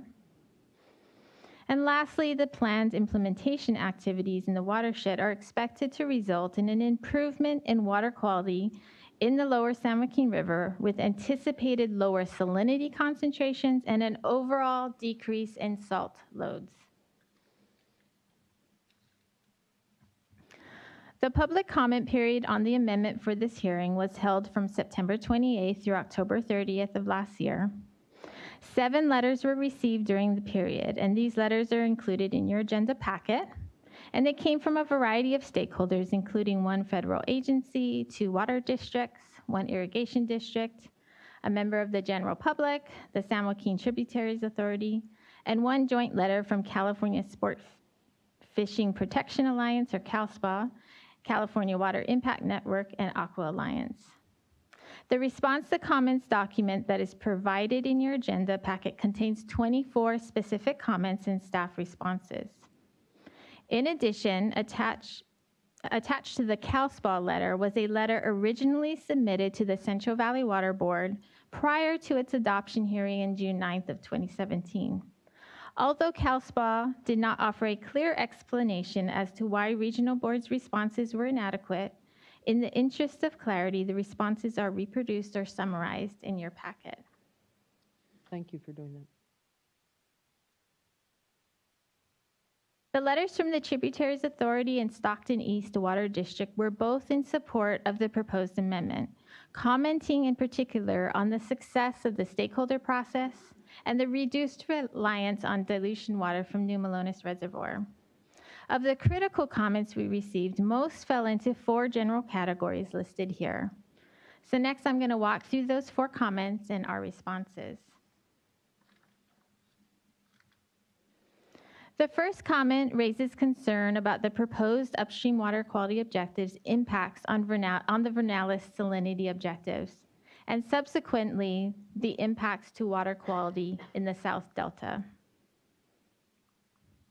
Staff's response to this issue is that Phase 1 of the Salt and Boron Control Program will not change and will continue to require compliance with the Vernalis salinity water quality objectives, which are protective of beneficial uses in the South Delta. Therefore, the establishment of these objectives will not impact the South Delta because the Vernalis objectives will continue to be met as they have since 1995. The requirements for Phase 1 of the control program are incorporated into existing permits for discharges of wastewater treatment facilities and for irrigated agriculture. The lower San Joaquin River water quality is expected to improve under this Phase 2 effort, further ensuring continued attainment of the Vernalis objective. Any concern regarding the appropriateness of the water quality objective established for Vernalis would need to be addressed by the State Board as part of the Bay Delta Basin Plan updates. The next comment is one made by the United States Bureau of Reclamation, or USBR, and had not been previously made during their participation in the Lower San Joaquin River Committee meetings or the Central Valley Water Board adoption process. USBR commented that the proposed water quality objectives will allow dischargers to increase the discharge of salt between the Tuolumne and Stanislaus rivers as measured at Mays Road Monitoring Station. And it will cause a concentration up to 1550, whereas recent concentrations have seldom reached 1200 EC. If this increase were to happen, USBR would be required to release additional water from New Melones Reservoir to meet the Vernalis salinity objectives. Central Valley Water Board staff met with reclamation staff last month to discuss their concerns. As was identified by the Lower San Joaquin River Committee stakeholders and documented in the Central Valley Water Board staff report, electrical conductivity concentrations at Crow's Landing Monitoring Station are consistently higher than those measured at Mays Road because the largest sources of salt loads to the river are upstream of Crow's Landing, and because dilution flow is provided by the Tuolumne River, which enters the Lower San Joaquin between Crow's and Mays Road. Future salinity in the river is expected to decrease as compared to historic baseline conditions with the implementation of planned management actions. Therefore, unless there are large changes in hydrology of the San Joaquin River Basin, then as long as the water quality objectives are met at the first compliance point of Crow's Landing, overall downstream conditions will improve and reduce the dependence on New Melones releases to meet Vernalis salinity objectives. And finally, this Basin Plan Amendment also has provisions for a performance goal that we talked about and a reopener in 10 years to ensure that the assumptions and results of the modeling efforts for this Basin Plan Amendment are evaluated against real-world conditions, including actual implementation of planned management actions. And so, and just it's an important point in that the package that you're proposing for adoption isn't just the number, it's the implementation of many actions to ensure achievement of that number. But you're projecting, you know, best available modeling, that those actions will have the outcome to achieve that goal that the Bureau of Reclamation is concerned about. So it's important to remember that it's not just the number, it's all the commitments in the other chapter of the Basin Plan. Thanks. The third concern is that the proposed salinity water quality objectives are not protective of aquatic life, specifically in regard to salinity impacts on fish migration and spawning for striped bass, sturgeon, American shad, and salmon. These comments were previously made to the Central Valley Water Board during the public comment period prior to adoption in June 9th of last year. Staff agreed that the additional information was needed in the aquatic life review of the staff report, and several sections were updated to include more information on historic salinity water quality, biological resources, and beneficial uses of the lower San Joaquin River. The additional discussion recognizes that the river does support migration of these fish species, but that spawning, which is one of the most salt-sensitive periods for the fish, was limited to only the wettest years, in part due to the salinity barrier established within the delta near Vernalis, when the salinity objectives were established for the delta.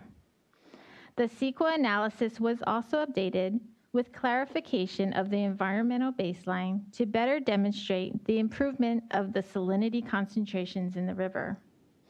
Changes to river hydrology due to the San Joaquin River Restoration Program or through the development of the South Delta salinity flow objectives would be evaluated during the 10-year review. And any additional information on salinity impacts to aquatic life would be reviewed at that time. So the last comment I'm going to present today is one pertaining to the use of the steady-state Hoffman model for predicting soil salinity. Specifically, there were comments regarding the scientific assumptions of the Hoffman model, the inputs that were used, and the availability of newer models. The Hoffman steady-state soil salinity model, which is considered a conservative model, had been peer-reviewed and applied in the Delta in 2010. None of the other models considered had been tested in environments similar to the Central Valley of California and the lower San Joaquin River Basin, which is considered semi-arid to arid climate. So the committee selected the Hoffman model because at the time it provided the most scientifically defensible and conservative salinity objective for the river. In addition, Central Valley Water Board staff submitted their scientific conclusions regarding the model to an additional independent scientific peer review. And all three scientific peer reviewers found overall that the science and concepts surrounding the use of the Hoffman model to calculate the protective salinity criteria for irrigated agriculture to be sound. Two of the reviewers did note that newer models are being developed and should be evaluated as part of the future overall program evaluation. Inputs into the Hoffman model, like the leaching fraction or crop yield and sensitive crop selection and water year considerations, were policy decisions determined with significant input from the agricultural community. Leaching fractions, for example, can vary throughout the basin and may differ depending on irrigation practices. However, the 15% leaching fraction was a conservative value that was supported by the local representatives of the agricultural community. And other inputs were similarly conservative. And again, the Basin Plan reopener in 10 years will provide the opportunity for staff to consider the use of other available models and any other new information regarding leaching fraction or crop sensitivity in the lower San Joaquin River Basin. So that concludes my presentation, and at this time, we would like to ask the board to first approve the resolution to amend the Sacramento River and San Joaquin River Basin Plan. Second, to authorize submittal to the Office of Administrative Law as approved. And third, authorize submittal to the U.S. Environmental Protection Agency for approval as water quality standards.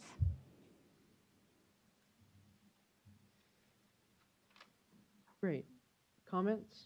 No, I know you've spent a lot of time talking with the commenters, so particularly some of the misunderstandings about what it was you were proposing. So if there's nobody here, that suggests that you were successful in your conversations with folks about it. Also, very good response to comments, and I appreciate you actually at least restating those responses versus just saying kind of asked and answered, which leaves us at the state board having to dig into your comments. So thank you for being responsive there. Are there other questions or comments? I think that was important to go through. I have more questions, but not necessarily on the resolution, just to dive into some of the details. It opened, it was very helpful. It opened some other productive thinking on my part. So do I have a motion?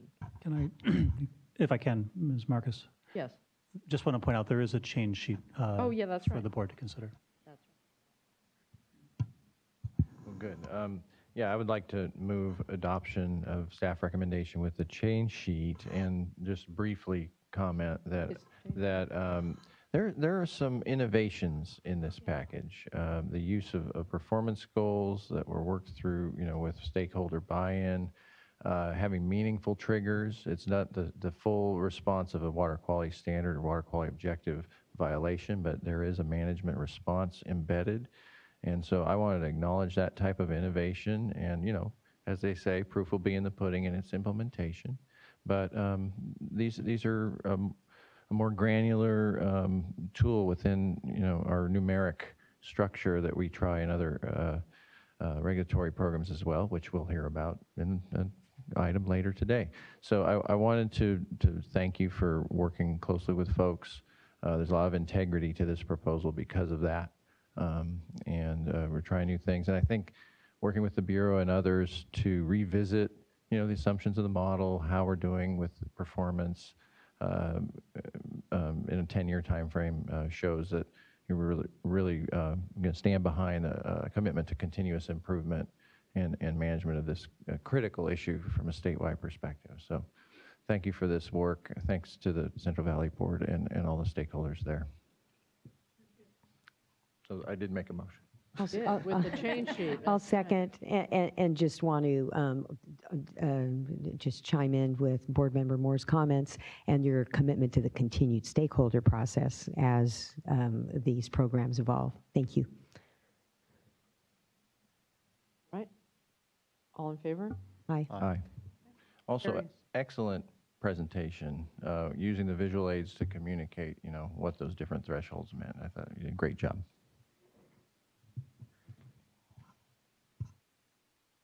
Appreciate it. The written materials were good too. The map was great. All right. Let's move into item number 6, unless people want another short break. All right. Let's move right into item number 6 then.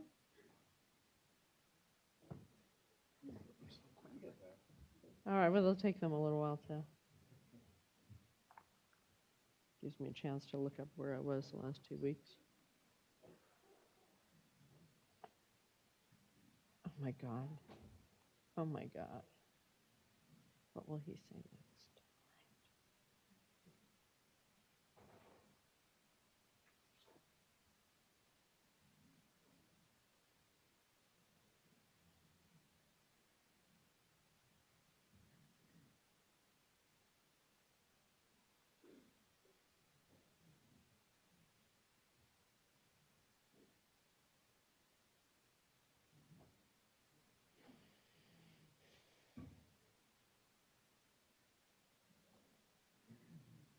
Let's just wait a couple minutes.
We ready?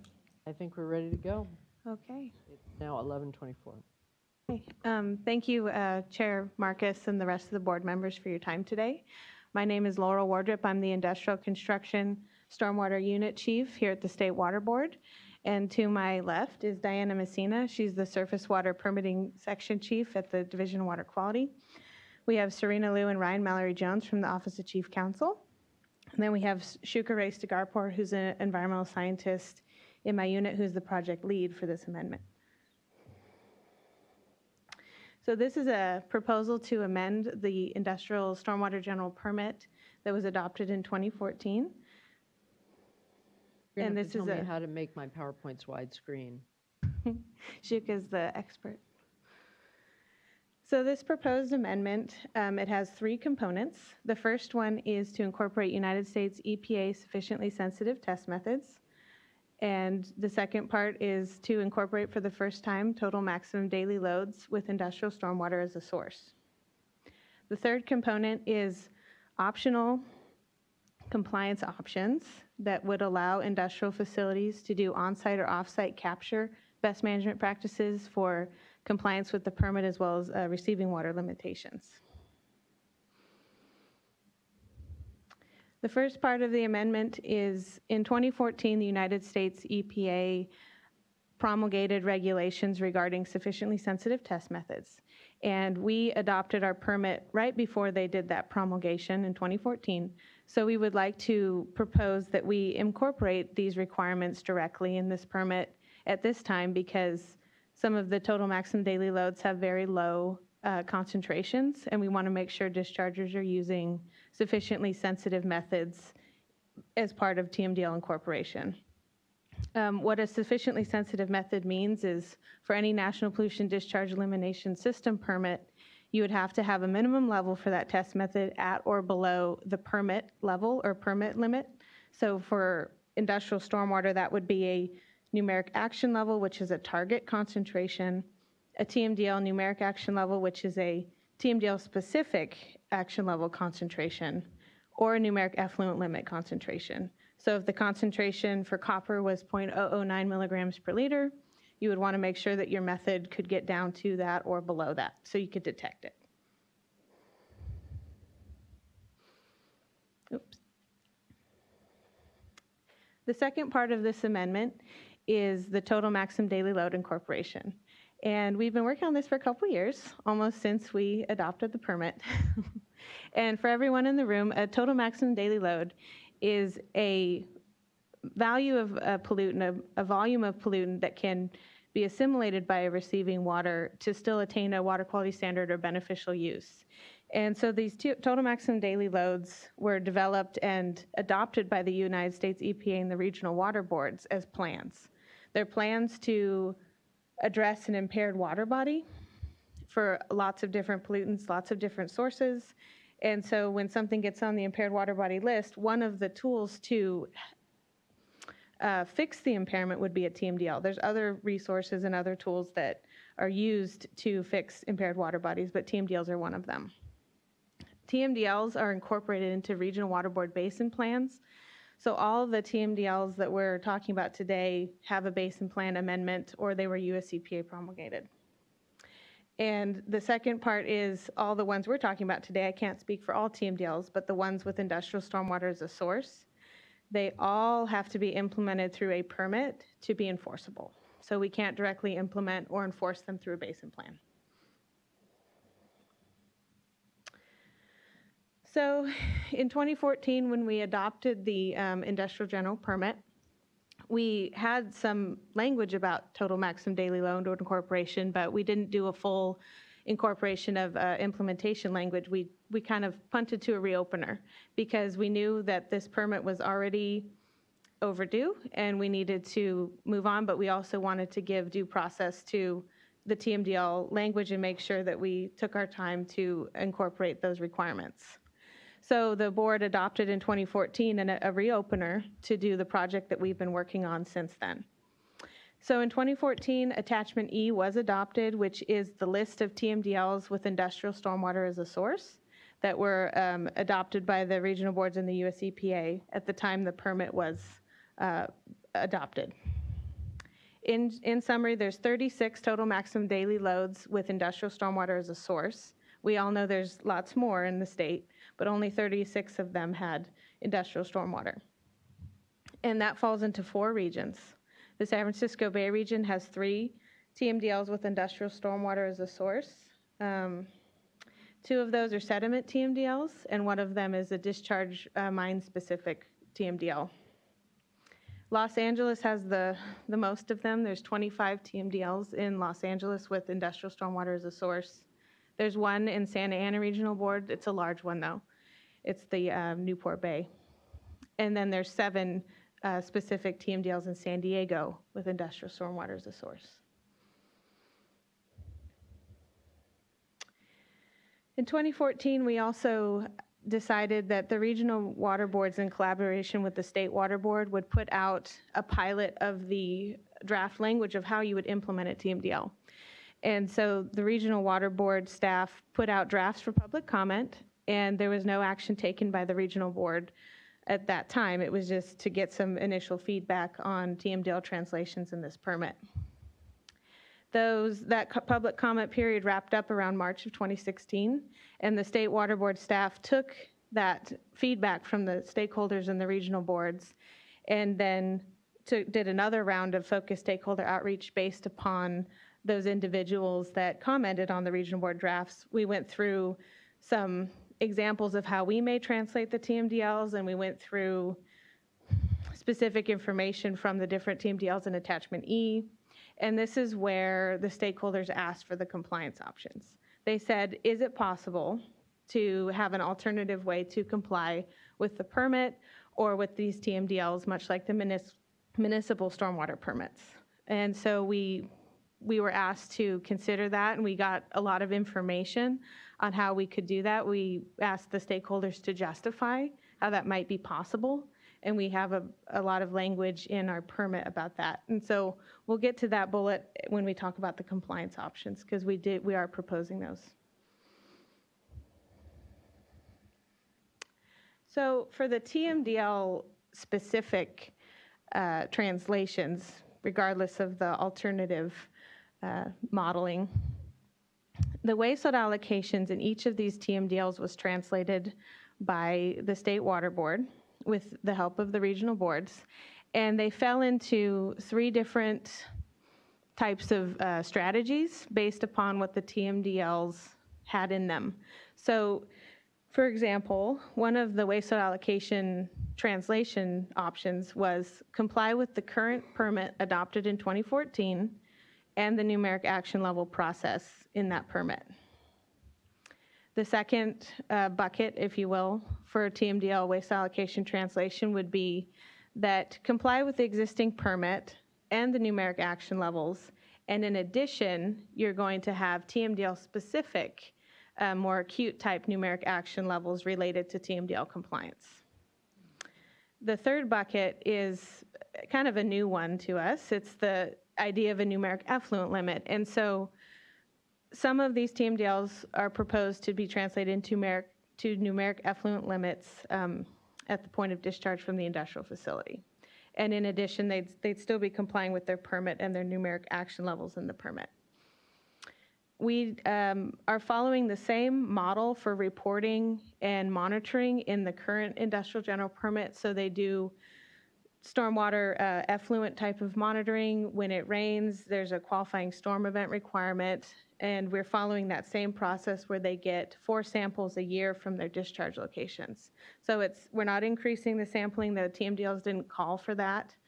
So we are just following the same process to provide an efficient and clear process to comply. And so we're not putting a permit within a permit because it can get pretty complicated quickly.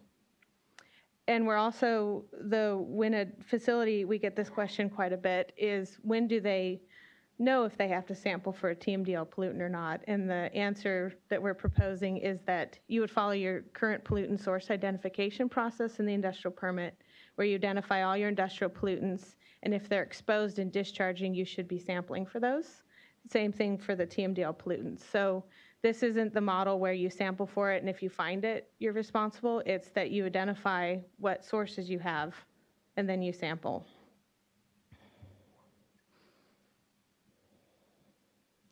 So I wanted to dive into a little detail on the 3 buckets I outlined. When a TMDL was written a certain way, which bucket would it fall into? And so if we say that to comply with the TMDL, you have to comply with the general permit requirements and the numeric action levels that currently exist. That means that in our, how we translated them is that the TMDL did not assign a waste allocation to industrial stormwater as a source. They didn't give a concentration. It was just, it was more vague on the responsibility and the responsible parties. The second bucket we talked about was compliance with TMDL specific numeric action levels. So potentially lower concentrations, more of an acute type of sample. It's not a facility average. It's a few like 2 grabs in a reporting year. So when we say that this is the way that you'd comply with the TMDL, it's because the TMDL itself had a final effective date way beyond the 5-year permit term.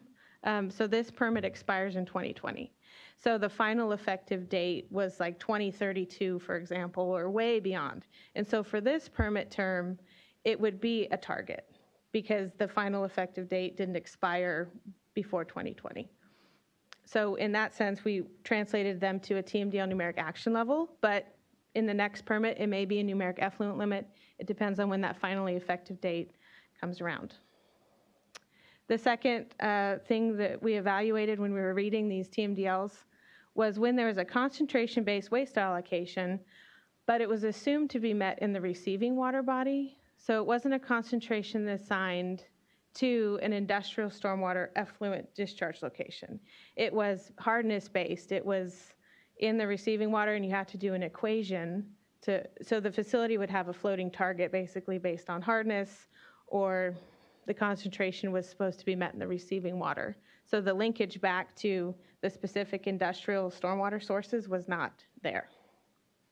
The third situation we found in the TMDLs related to industrial stormwater was where the TMDL did a mass-based waste allocation. So it's a loading based on the size of your site, so it would be a custom analysis through an equation for that loading. And when we found those, we didn't propose to directly, there's no way to directly translate that. It would be a facility run calculation. And so in that sense, we had to use either a concentration-based target because we actually had to do some translation. The third is when there was this is where there was a concentration-based limit at the point of discharge from the industrial source. When the TMDL was written that way, we assigned a numeric effluent limit at the point of discharge for the industrial facility. And the way that we have it structured is that if you have any 2 samples within a reporting year over that numeric effluent limit value, you'd be in exceedance of that NEL, because that's the current way that the permit is structured for numeric action levels, some of the numeric action levels. So we didn't want to create another frequency for people to remember. We wanted to try to be consistent for implementation. I just wanted to summarize, there's a lot of TMDLs. So when you look at each TMDL, there's multiple pollutants within each adopted TMDL. So we have about 165 pollutants that we had to go through and read within those 36 TMDL documents.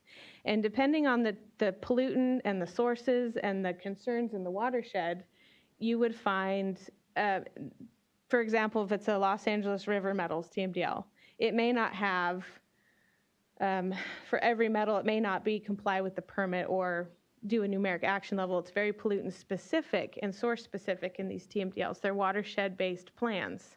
So when you look at the TMDLs, there's a lot of different permutations of how you would translate them. So for example, there's 8 indicator bacteria TMDLs, and there were 2 strategies statewide for the TMDLs that would implement them. Either, if it was an indicator bacteria TMDL, it was either comply with the permit or it was additional TMDL action levels. So there was some waste allocation assigned, and there would be some new targets if an industrial facility had bacteria sources. And it goes on, so metals, there's 12 TMDLs with metals, multiple metals. There's lots of different metals in the TMDLs, but they were either translated as numeric effluent limits or numeric action levels. So none of the metal TMDLs resulted in comply with the current permit only. The nutrient TMDLs, a little less direct with the industrial facilities, they were either comply with the general permit or there was a very specific source identified and it turned into a numeric effluent limit. The toxics and pesticides, there were 6 TMDLs and they had more variety between complying with the permit, action levels, and numeric effluent limits. The trash and debris TMDLs are a little different because they're comply with the permit because we have discharge prohibitions for nuisances. We also have the pre-production plastic pellet language that prohibits the discharge of pre-production plastic pellets from industrial facilities, and it gives you a set of best management practices and or containment requirements. It came from legislation, the AB 258 requirements. So we were able to use the existing permit to implement both of the trash total maximum daily loads related to industrial. A question that may come up with this is, what about the trash policy? That's going to be fully implemented in 2020. So these are different than the trash policy. So the salts TMDLs, they had wet weather and dry weather. Some of the loading was hinged to non-stormwater discharges, but in general, the results were complying with the permit, or there were some stringent numeric effluent limits if the regional water board determined there was an issue at the site. And then sediment TMDLs, 2 of those are in the San Francisco Bay region, and they were comply with the industrial general permit as is from 2014. And then 1 TMDL, Los Pensaquitos Lagoon in the San Diego Regional Board, was comply with the permit and do an annual flow estimation from the site. And so it, in general, is comply with the permit, but there is that flow estimation requirement from San Diego. Offline, I'm going to want to know, what else did you learn going through all of these TMDLs that you had to go through to do it? It's like a final exam take home. It is, yes. It's a little, No, it's I mean, hard it's to a healthy summarize. thing to have had to do at the state board, so. We added 200 pages to the permit.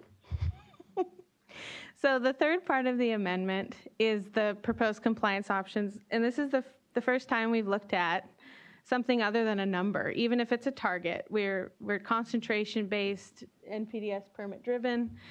This is a little different where we can say it's more of a loading base. So if you have a mass-based loading in the watershed and you build this capture BMP and it's on site, and if you do it to up to including the 85th percentile 24-hour storm event, that daily volume, so it's a lot of water, this would allow industrial facilities to be in compliance with the permit, numeric action levels, exceedance response actions, discharge prohibitions. They're deemed in compliance of the receiving water limitations, TMDL compliance. They get a lot of benefits because this is a huge volume of pollutants they're settling out of the watershed. You could put a flow-through treatment system in that same site and still have a low level of pollution for most storm events because they're doing flow-through treatment. So it's not removing everything. This is a mass settle out of a lot of the pollutants. So there will be bypasses of some of these types of BMPs, but they're infrequent, and we have some modeling that was done by some consultants to show how often that would be and so forth. So it's this on-site mass-based loading type of stormwater capture BMP approach on site. And if it's an infiltration BMP, I just wanted to point out, this is a very brief slide, that we do have pretreatment requirements or groundwater monitoring requirements for the on-site infiltration ponds. And if you're doing a stormwater dry well, you'd have to do pretreatment to the maximum contaminant levels for your industrial pollutants. So we are being protective of groundwater. We're not just saying sink it into the groundwater and wherever you are. Right. So, and there's regional board approvals that could come through if they had a concern with the groundwater. That first thing you described, it was an or, not an and, so that there's a choice of either meeting MCLs before infiltration or do monitoring to prove that it's not having a problem? For the infiltration basin type of best management practices, yes. But for the stormwater dry wells, we didn't give them the groundwater monitoring option as proposed. The other type of alternative compliance would be an offsite agreement with a local municipality. And this would be a funding, cost sharing type of resource sharing agreement between the municipalities and the industrial facilities or facility where the BMP could actually be off-site. This is the first time we've even considered allowing an industrial facility to do off-site compliance. The stormwater and authorized non-stormwater discharges routed to that off-site BMP could not go through Waters of the U.S. It would have to be through a pipe, a separate conveyance. That being said, this permit amendment doesn't get into all the nuts and bolts of how you develop one of those agreements. That would be between the city and the industrial facility. But it does require the Regional Water Board to approve the agreement and be part of that process. In the event that one of these agreements happened, the offsite BMP would have to be a retention or a capture type. It can't be public outreach and education. It has to be an actual capture BMP. Then the other part of this, I was going to say something, but anyways, when we started this proposed compliance option, that's what I was going to say. For offsite compliance BMPs for TMDL compliance, the BMP must be located within the same watershed as the impaired reach or water body. So you can't do pollutant trading where you fund a BMP in Reading for a water quality pollutant down in the LA River. These proposed compliance options, we're saying they could be statewide. So anybody could, if they can comply with these standards, they could go for this. And the dischargers, like I said, if they successfully implement these options, one of these options, they would get a lot of benefit from the permit. And there's very specific exemption language and requirements in attachment I that we're proposing. Well, you did an excellent job describing it, but I guess it might be worth asking why. Why would a municipality be interested in working with an industrial stormwater discharger? Just tie this back to maybe our stormwater strategy or things Exactly. The reason that a municipal entity might be interested is that this is a opportunity to use that stormwater as a resource. It gets infiltrated into the groundwater. That groundwater is a part of their water supply. So it provides them on that side one incentive. We can talk a little bit about the Los Angeles Department of Water and Power's initiative to actually provide some incentive to industrial facilities that do this by paying them some to do it and help offset the cost. The other is that many municipal permits have a watershed-based compliance option of their own. They're different in different regions and in different water bodies, but this allows the municipality to work with industrial dischargers in their watershed to help both of them comply with the needs for compliance. I wanted to reiterate in both of these options, this is a capture, infiltration, or reuse. It is not a detention basin where you then bleed it back out into the receiving water at a later date. It is, you either use it on site, or you infiltrate it, or you divert it to a sanitary sewer where it potentially could be recycled and reused in the future. Retention, not detention. Right. Good, and also, and correct if I'm wrong, but this seems fairly novel in that we are looking at the use of private property instead of purely public rights-of-way and public property to augment water supply. And doesn't it remind you a little of some of the discussions we're having in the Central Valley, trying to work with private property owners to dedicate their lands for recharge for water supply benefit in SGMA and sustainable groundwater management.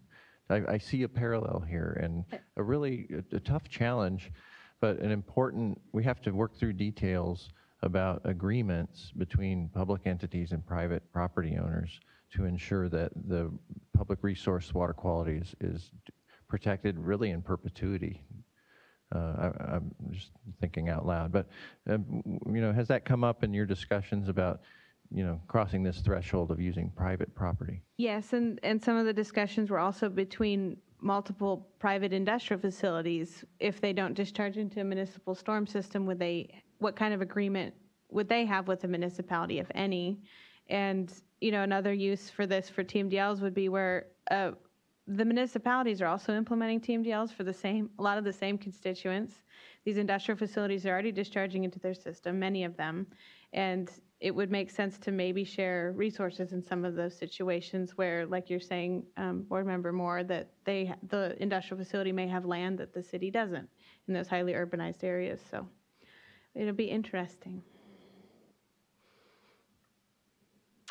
So this is just a brief timeline of where we were and where we are now. And so November 21st of 2017, the clerk to the board issued the public notice for the amendment process, the public comment period. We did this a little advance because we had state water board staff workshops in December. In December 15th of 2017, that's when the public comment period started for the proposed amendment. And we had those 3 workshops, like I mentioned. We had one here at the State Water Board here in Sacramento. We had one in Los Angeles at the Regional Water Board, and we had one in San Diego at the Regional Water Board, and they were fairly well attended, and I really appreciated the stakeholder input at that time, even during the holidays. Then we're here today talking about a public hearing on the amendment, and the end of the public comment period has changed since this was submitted. It's now February 14th at noon, not January 31st. And at the earliest we would be able to adopt this amendment would be the winter of 2018 this year. We don't have a set date yet. And that's all I had. Thank you very much. I did want to thank my staff, Shuker Vestigarpour, Rebecca Greenwood, and Amy Cronson for all the effort, and Charlo Arzadon. Great, thanks. That's a good presentation. We'll go to comments, and then we have a number of speakers, including people who have grouped themselves as panels, which we always appreciate. Please, go ahead. One question I have, you know, on paper and from a conservative standpoint, it makes sense that anything we put on the ground would meet MCLs. You know, it's a safe, there's a lot of conservatism built into that. Yes. And yet, I'm struggling to imagine what an industrial facility would do to meet an MCL in a hypothetical situation and then infiltrate, and if it would cost out. You know, why bother meeting the MCL if I could just discharge into the storm drain? Once I do that treatment, why bother getting the water supply benefit? Because, you know, we'll just do the right thing. You know, I'm struggling with this a little bit. Yeah. If we're overreaching by requiring infiltration basins to have to meet MCLs prior to putting the water in those basins, given the science that's well known that most pollutants, if not all, are removed fairly efficiently in infiltration systems, maybe within the first couple centimeters. Mm-hmm. So how does this look in the real world? You know, what would the industry's layout look like? Is it a pretreatment system? Yes. And how do you engineer that with such a dilute influent? So there's a couple of things I wanted to throw out. Is that it's an option. Where this has been done most often, they actually use lysimeters below the infiltration to show that they're meeting MCLs. But we did hear that some folks, that's not, their stormwater meets all the MCLs for other constituents than the TMDL constituent, and so they didn't want to put in a lysimeter. So there may be situations where it depends on what that stormwater looks like to determine if they do it.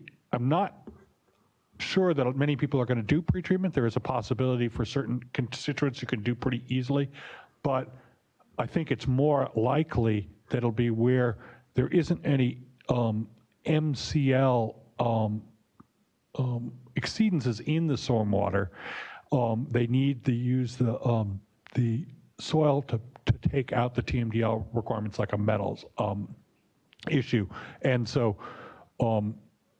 it's less expensive for them to go ahead and use the show that it's meeting all the other MCLs before it goes into the infiltration. Yeah, to be continued. Thank you. And so the answer is it could happen? Okay. I look forward to hearing comments on that topic. Thank you. All right. And I'm assuming and hoping it's okay if we go right into comments and try and continue and take our break after, just because that'll get the largest number of people on their way where they're going, and the folks who are staying with us can take a break with us. All right. First, we have a panel of Karen Ashby, Matt Lentz, and Sandy Matthews for 20 minutes, who asked for that, from Casqua. Then, unless you have a time constraint, I'd like to go to the other panel, if that's okay. Where are you? Okay.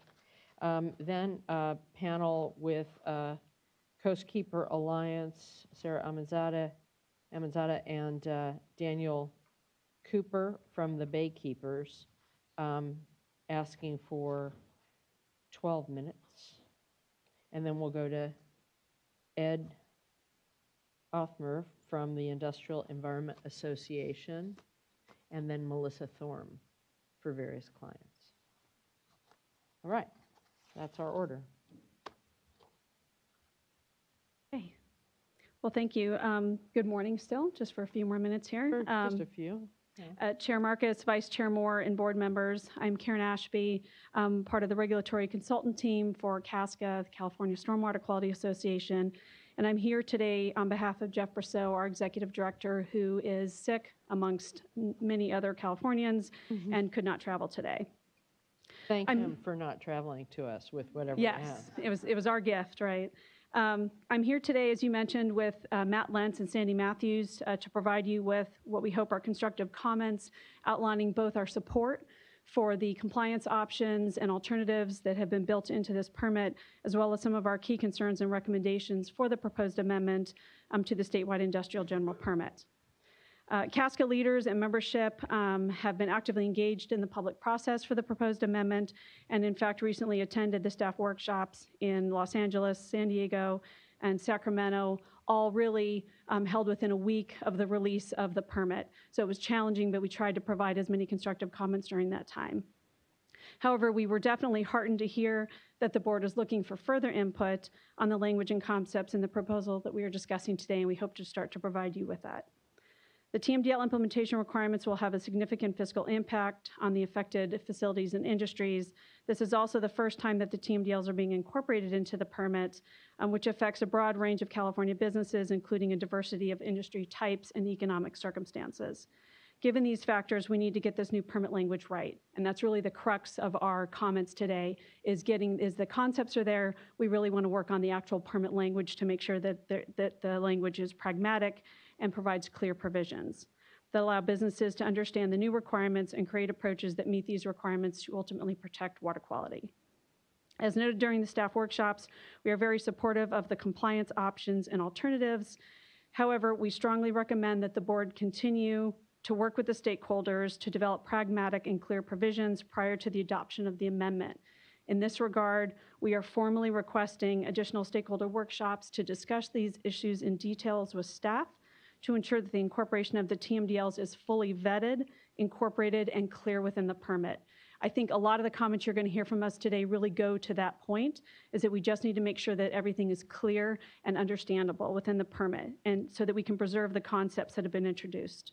Our intent today is to provide constructive recommendations that address how the TMDL provisions are applied, how compliance with the TMDL-related permit requirements are determined, a lot of themes from the Phase 2 general permit, and to talk about the alternative compliance option.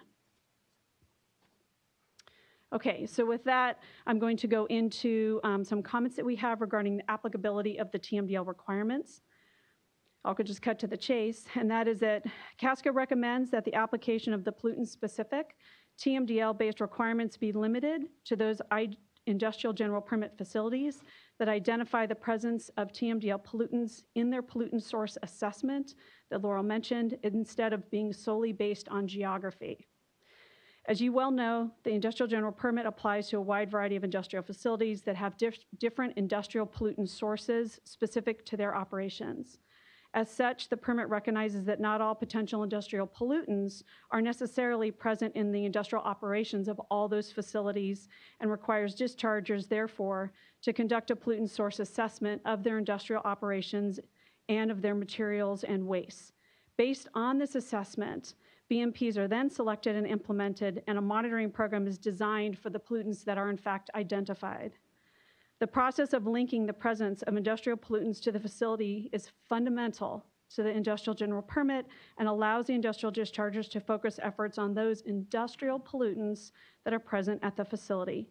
Similarly, not all industrial discharges to an impaired water body will necessarily be a source of the TMDL pollutant, since the pollutant may not in fact be present at the industrial facility.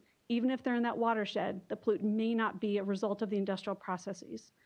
In this regard, facilities that have not identified the TMDL pollutant in their industrial pollutant source assessment process should not be considered a TMDL responsible discharger. While CASCA appreciates, so switching now to the compliance determination language, while CASCA appreciates and believes that the flexibility of the general permit is necessary for the implementation of TMDLs, and again, I want to put our support out there for this, it is critical that the permit include language that clearly identifies how the responsible dischargers may comply with the various pathways described within the permit and how they relate to one another. In order to provide regulatory certainty and clarity to the permit and preserve this much needed flexibility, we recommend the following. We have a series of recommendations based on this. And in fact, these are the very issues that we would very much like to continue to work with staff on. Incorporation of language within Section 7, which is the TMDL section of the permit, that clearly identifies how the responsible dischargers may comply with the various pathways described within the permit. This includes the numeric action levels, general permit, TMDL numeric action levels, numeric effluent limits, on-site compliance, and off-site compliance. All important pathways, but we need to make sure it's very clear how compliance is demonstrated. To this regard, possibly the incorporation of a process flow diagram to illustrate the steps involved in each of the compliance pathways and relationships between them. Cross-reference the compliance determination portion of the TMDL section of the permit, Section 7, with Attachment E. Include cross-reference language in permit sections 3, the discharge prohibitions, 4, the effluent limitations, 6, receiving water limitations, as well as Section 7 and Attachment I that confirms what the permit already says, which is that a discharger in compliance with one of the TMDL pathways is in fact in compliance with these other provisions. We feel that there's just some cleanup that's needed within the permit to verify that. This approach is consistent with the Phase 2 general permit and recent Phase 1 municipal permits that have incorporated TMDLs as well. Given the time that it can take to fund, design, and build the BMPs considered in Attachment I, dischargers who select either an on-site or off-site compliance option should be deemed in compliance with that BMP if it's still being designed and built, as long as they provide notification of the selection of the option in a timely manner to the applicable regional board, meet the deadlines and/or make reasonable progress towards full implementation of the compliance option, and continue to fully implement the existing SWIP and general permit and the provisions of the general permit. For TMDLs that are past their final attainment date or that have a numeric effluent limit as the compliance pathway that a responsible discharger may not currently be able to meet, the permit should recognize that the responsible discharger may request a time schedule order from the regional board and identify what that request should include. While the fact sheet discusses this, the permit does not discuss this. And that's a departure from how some of the current Phase 2 and Phase 1 municipal permits address the issue of TSOs. In addition, modify the responsible discharger definition in attachment C to clearly link it to the corresponding pollutant water body combination, similar to my previous comment, so that it will provide much needed clarity as to when a facility is subject to a particular TMDL. And with that, I'm going to turn it over to my colleagues. Thank you, Karen. Good midday, I guess, to Chair Marcus, Vice Chair Moore, and board members. My name is Matt Lentz. I'm a principal with GSI Environmental and co-chair of CASCA's Industrial Stormwater Subcommittee. I've been working with industrial dischargers for more than 15 years at this point, and in my role as co-chair for CASCA's Industrial Subcommittee, I feel like I have a pretty good pulse, or hand on the pulse of dischargers' concerns and challenges, both complying with the permit as is and some of these TMDL amendment changes or proposals. So I'm going to provide specific comments today focused on the on-site compliance options, which we're very appreciative that are in the permit, as discussed by Laurel. I'd like to start by saying CASCA, again, appreciates their inclusion, both for the on-site and the off-site. I think there's tremendous potential benefits of both. And we believe that having these viable compliance options really will help dischargers' implementation and compliance with the permit and provide both long-term benefits to water quality as well as supplementing local groundwater supplies. So, but for these options to be viable and to provide the infiltration incentives that really don't exist in the permit as written right now, there are some details that warrant further discussion and some refinement, as Karen mentioned. So I was going to focus on 3 key topics related to on-site compliance today. First is CASCA is concerned that the on-site compliance options define 24-hour drawdown period for BMP design makes the option technically infeasible for most dischargers. And based on some of the feedback we heard from one of the recent public workshops, we also understand there's still some uncertainties with respect to that drawdown period and defining the kind of the start, particularly, that should be discussed. All right. And because this really is an important topic that is defining long-term strategies for many sites throughout the state right now, it's really important to get it right and make it viable from the start here. Attachment I currently defines the 24-hour time period for recovery and drawdown as 12 a.m. to 11:59 p.m., so it puts a 24-hour timestamp. CASCA requests this definition be removed because rain events obviously don't conform to a strict 24-hour clock. And because of the variability in stormwater timing, duration, and intensity, basically what this is doing in essence is requiring sites to always maintain sufficient volume or capacity to hold the 85th percentile 24-hour storm event on site, regardless of their infiltration or removal rates. So it's kind of like a freeboard right situation. Right, and by putting that timestamp on, basically, if you have a very intense event late in the day, you basically have to have more storage to be able to manage it. And so what you're saying is also you need to be able to, you might be able to hold it, but it might take 2 days to infiltrate or something. Right. Just by putting the timestamp instead of having a period to actually draw down from, defining either the start of the event or the end of the event and having a certain amount of time. The way it's written is there's potential that you have 10 minutes to draw down an 85th percentile event to be in compliance with the provision. And additionally, we do believe that it's important to allow for some flexibility in the design.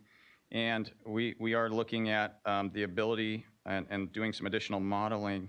And we'd like to see some flexibility, I guess I should say, that you could do some site-specific modeling to show an equivalent discharge volume reduction over the historic rain record. We think you could show that you get an equivalent benefit over the historic rain record as kind of the 24-hour maintenance of the volume. And we're happy to discuss that further and look forward to it in the upcoming comment period.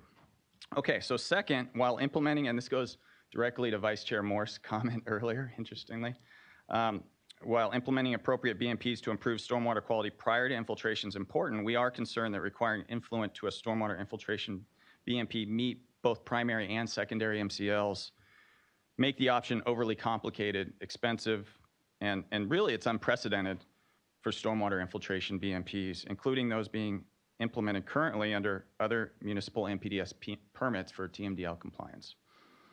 EPA's MCL definition focuses on the quality of water delivered to the user of the public water system. And the water delivered to the user undergoes significant testing and treatment to meet those MCLs. Well, but it's a question of shifting costs then to the drinking water utility, so it depends. Right. Well, but it also goes to looking at the conservatism and the ability for that soil to attenuate pollutant concentrations through the infiltration. This pretreatment requirement could also have potentially negative effects on industrial dischargers considering the use of infiltration for permit compliance, right? If they're on the cusp of deciding one way or another. And this is really in stark contrast to something I heard mentioned earlier, some of the progressive trends we're seeing statewide for stormwater management, including the LA Department of Water and Power's incentive program, where they've developed a program to provide monetary incentives to industrial dischargers for infiltration of stormwater, to help augment their water supply rather than simply treating, discharging, and losing that resource. And lastly, many industrial facilities actually currently infiltrate stormwater in a responsible manner. And others may be on the cusp of doing so based on the current permit requirements and the exceedance response action process. CASCA recommends establishing an effective date for the design standards contained in Attachment I that would allow for an existing system to be considered compliant without need for retrofit or certification of stringent design standards related, identified in Attachment I, and in some cases, this would be many years after an effective infiltration BMP has been installed. So in addition, should future iterations of the permit modify or make these design requirements more stringent, we think similar considerations should be made. So I'm going to turn it over to Sandy. Good afternoon, Chairman Marcus and Vice Chair Moore and board members. My name is Sandy Matthews. I am a director of CASCA, and I've worked for about 25 years. I was counting it to make sure it was right, with industrial and municipal stormwater permittees. I started my career in California with the start of the stormwater permits and have been here very frequently to talk with you and your predecessors on these issues. I'm here, as Matt Lentz indicated, we are very supportive and particularly interested in assuring that the alternative compliance options are workable. These are very important for industrial permittees. And as the conversation earlier between Vice Chair Moore and Mr. Bishop indicated, this is a critical opportunity to allow MS4s, municipalities, and industrial stormwater permittees to work cooperatively on the variety of stormwater capture and reuse BMPs that are being proliferated throughout the state. We have EWIMPs in Southern California and the Los Angeles region. We have water quality improvement plans in the San Diego region, and we have green infrastructure plans in the San Francisco Bay region. One of the aspects of these is the municipalities are developing these plans and the stormwater resource plans that are being developed all over California. Municipalities and watershed groups are developing these plans, not necessarily having to identify these projects that will work as a net watershed benefit, but they don't necessarily have the funds to implement all these. So this introduces a potential cooperation to get a benefit to meet TMDL requirements for the facilities, to get funding into the municipalities and into the watersheds to do these projects. So we think this is very important, and we want to make sure this is done right. We have a couple of concerns. Matt touched on one of them, and so I want to briefly touch on two. One reiterates slightly what Matt was talking about. First of all, it's the location of where these BMPs are going to go relative to the industrial facility. Item 3A.3, I love all the letters we get to write in these permits, talks about how the industrial stormwater must not flow through a water of the U.S. or a water of the state to reach the offsite BMP. Right before that, it talks about the BMP being in the same watershed. We think this is a little bit different. our understanding of the intent isn't that this BMP is going to be downstream of the industrial facility. It's going to be worked out so that it is in the best location or in a good location within the watershed that that industrial facility is located in. We get a net benefit for the watershed. So I don't think we need this provision, and CASCA recommends it be deleted and really focus on that BMP being in the same watershed, not so much that that BMP may be upstream or downstream of the industrial facility. The other issue that Matt touched on is the drawdown time. This is in the on-site option. It's also in the off-site option. It's actually in a footnote. It's in footnote 13 in attachment I, and it specifies a 24-hour drawdown time for off-site BMPs. As Matt mentioned, this is a problem for on-site BMPs. It's also challenging for off-site BMPs. Watershed-scale BMPs are being planned and implemented throughout California without this type of drawdown time. The drawdown time is typically somewhere between 48 and 96 hours. Drawdown times were typically based upon vector control requirements. So we would like the opportunity to continue to work with staff to kind of get the drawdown time to be appropriate for a watershed-scale BMP.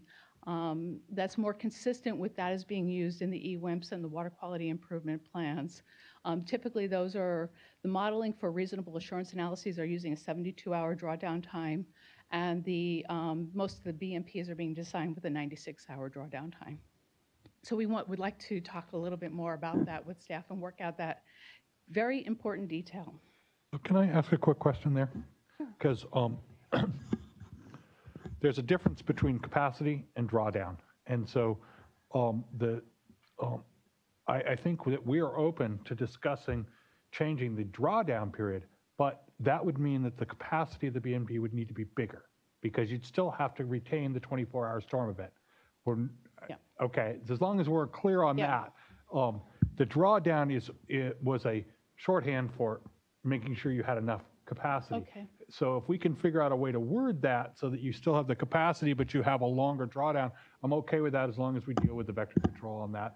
We can talk through that. I'd like to make sure that we bring in the folks from Coast Keeper also because they've had some experience talking about that. Absolutely, and I don't think we have any objection to the 85th percentile 24-hour storm event, which is getting at a capacity, a volume of water. That's a standard capacity limitation or design parameter that the BMPs are being designed to. So those were the two technical details I wanted to mention related to the offsite compliance option, reiterating that this is a very important option. We think this is a great opportunity to foster a cooperation between the municipalities and the industrial facilities. So since I am CASCA's last speaker, I will just kind of have just a concluding statement that we strongly recommend and request the opportunity to continue working with the staff to develop these pragmatic and clear provisions to the permit prior to their adoption. We formally request at least 2 additional workshops to kind of work through these details and focus on these compliance options. The first time we saw them was in December, and I personally didn't even see them then. I was playing elsewhere.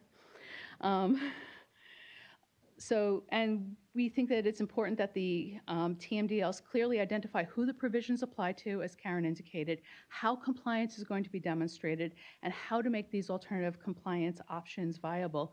And we welcome your continued questions, and we'd be happy to answer them. Thank you very much.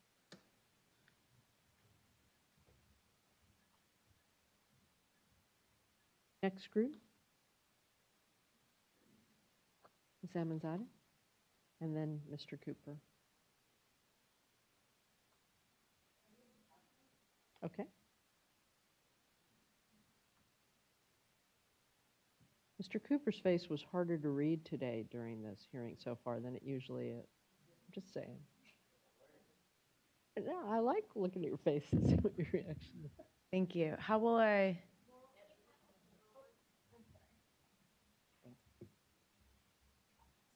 Sure. Okay. Good morning, Chair Marcus and board members. My name is Sarah Amanzadeh, and I'm the Executive Director of California Coast Keeper Alliance. As you likely know, CCK and local water keepers have been reviewing, inspecting, and monitoring industrial facilities discharging stormwater for decades since the original permit was issued, and we've worked closely with the board to develop, adopt, and implement stormwater permits that actually improve our state's water quality.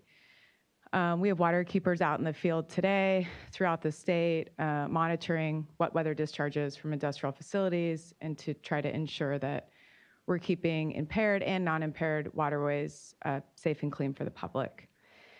I'm here to say that I believe that the time has really run out for severely polluted waters impaired by industrial pollution. As staff's presentation underscored, we've been endeavoring to address these issues in these impaired waters for more than a decade now. And so we're really looking at this permit revision as an opportunity to spur real progress for these impaired waters that will make a difference, so that when we come back in 4 or 5 years, we're seeing tangible improvements in these areas. So I just want to offer a bit of context, and some of this context predates my own involvement in this issue. You know, the previous industrial permit was adopted in 1997. From 2000 to 2012, we saw TMDLs adopted throughout California for industrial impairments. 2005, there was a draft permit that was considered but not adopted. That was due in part, I believe, to the formation of a blue ribbon panel convened to determine the feasibility of numeric effluent limits. That panel, in fact, made the following conclusion. The panel believes that numeric limits are feasible for some industrial categories. When there is a TMDL that defines the permissible load for a watershed, the numeric limits should be set to meet the TMDL. 2011 and 2012, draft permit was again considered, but not adopted. And in 2014, we saw the previous version of the permit adopted, and again, without waste load allocations incorporated. That permit was characterized by the board at that time as a bridge permit to numeric effluent limits. Despite the findings of the blue ribbon panel, the board felt that there wasn't sufficient science to determine numeric effluent limits at that time, but that the 2014 permit was intended to generate and collect the data that we would need to finally now develop numeric effluent limits. And yet, the permit revision that we see before us, again, does not have numeric effluent limitations that incorporate waste load allocations. But this is just the TMDL implementation that we talked about then, not Understood. the next phase. Understood. Just briefly, the Clean Water Act requires incorporation of waste load allocations from TMDLs into NPDES permits. Once a TMDL with waste load allocations is developed, the permitting agency must incorporate the waste load allocations into applicable NPDES permits as water quality-based effluent limitations. And in doing so, the permitting agency must ensure that the effluent limits of the NPDES permit are consistent with the assumptions and requirements of any available waste load allocations. And yet, the draft permit states that numeric action levels are not intended to serve as technology-based or water quality-based numeric effluent limitations. This is, from our perspective, clearly at odds with the plain language of the Clean Water Act. The draft permit also states that TNOWs are not derived directly from either the best available technology or BCT requirements or receiving water objectives. The permit then goes on to conclude that numeric action levels exceedances defined in this permit are not in and of themselves violations of the general permit. The permit deems compliance with TNOWs as compliance with applicable TMDL waste load allocations. And again, this is, from our perspective, counter to the plain language of the permit and law, and seems to be an attempt to shield dischargers from enforcement rather than to serve the ultimate aim of this endeavor, which is to protect communities from pollution. But we'd be interested to hear from staff as to the intent of that. Or do you want to? Well, yeah, I mean, so the intent is to use the process that I know you don't agree with that's already in the permit of the numeric action levels and use them when we thought it was appropriate. It wasn't designed to shield anyone. It was designed to incorporate the permit as most as possible in our process. May I? One thing, and I may be dating myself because I was in the TMDL program years ago, but for stormwater, didn't we refer to the TMDL allocation as load allocations, not waste load allocations, or is that a TMDL by TMDL type determination? Because load allocations don't compel numeric limits, but waste load were really targeted toward point source discharges, which anticipated at numeric effluent limits. Stormwater is considered a point source. So it is a they're point waste source. load allocations. Good. Non-point sources are the load allocations. Good. So that's very clear that it is a waste load allocation. Correct. And so you could go that more strict interpretation. And if any details are needed on going back on why some of them were translated into TNALs, we could talk about that, why some of the TMDLs didn't have a clear waste allocation. Thank you. I'll continue. In effect, what we see on the ground, what our water keepers see on the ground, is that the TNALs perpetuate impairments. They mean that, in effect, the dischargers will engage in a reporting process rather than actually meeting the waste load allocations for the life of the permit. And our direct experience shows that the TNALs can actually prevent stronger regional water board action. For example, Chollas Creek in San Diego is one of the most neglected and beleaguered in the state, with TMDLs for metals and bacteria and listings for other pollutants. The Chollas Creek metals TMDL identified industrial uses as a major contributor and was intended to spur real action in this watershed, which is disproportionately burdened by pollution and has been identified by CalEnviroscreen as one of the most impacted watersheds in the state. The TMDL instructed that within 5 years of its effective date, that industrial permits shall include waste or water quality-based effluent limitations consistent with the assumptions and requirements of the Chollas Creek waste load allocations. However, as of this October, 10 years after the TMDL was adopted, dischargers are supposed to have reached an 80% reduction, but without an enforceable waste, or rather water quality-based effluent limitation, permittees are nowhere close to meeting these goals. And it's important to note as well that the San Diego Regional Water Board initially included enforceable WQBELs into their IGP TMDL amendment, but the State Water Board instead directed them to include TNALs rather than the actual waste load allocations of the water quality-based effluent limitations.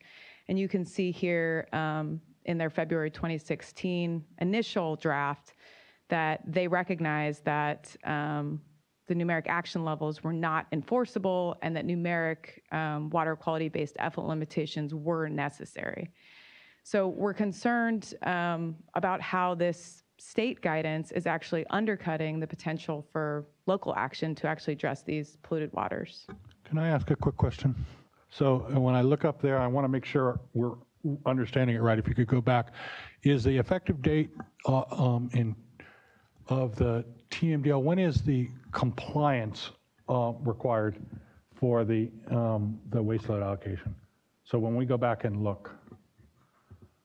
I'm not sure if I understand the question. I just So you're saying, well, we'll need to look because I misread the slide. So okay, and I have the full document and I have additional documentation. And we need to go back and sit down and talk to you because anywhere where they said that that they provided a concentration-based requirement to a discharger, we tried to do it This is a hardness-based TMDL, and so there's an equation that is really hard to implement that across multiple dischargers because it's hardness-specific, sample-specific. So we had to do a translation in-house to actually implement this TMDL for a general permit. So we can get into detail if we want. And I'm going to turn it over to my colleague Daniel to continue. And I took a little bit more time with the exchange than I was initially afforded, so he may go over. I just want to conclude by asking the board to look at these waters and think about the similarly situated waters throughout the state and really ask, What can we adopt now that is going to make a meaningful difference for these communities and these watersheds? Thank you.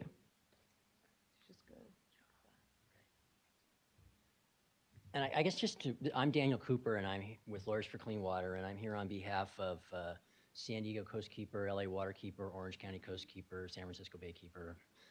And just quickly to respond to staff's comment, that didn't answer the question of the distinction between an effluent limitation and an action level. Sometimes it's hard to calculate hardness, fair enough. We do it all the time in our enforcement actions, but that doesn't answer the question on the distinction. An effluent limitation is what the regional board recommended.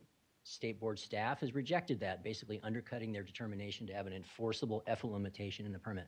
And I haven't heard an explanation as to why, and I look forward to the ongoing discussion with staff about that. Okay, so this one, oops, here we go. Okay, so I'm going to dig into the legal stuff a little bit because I'm a lawyer.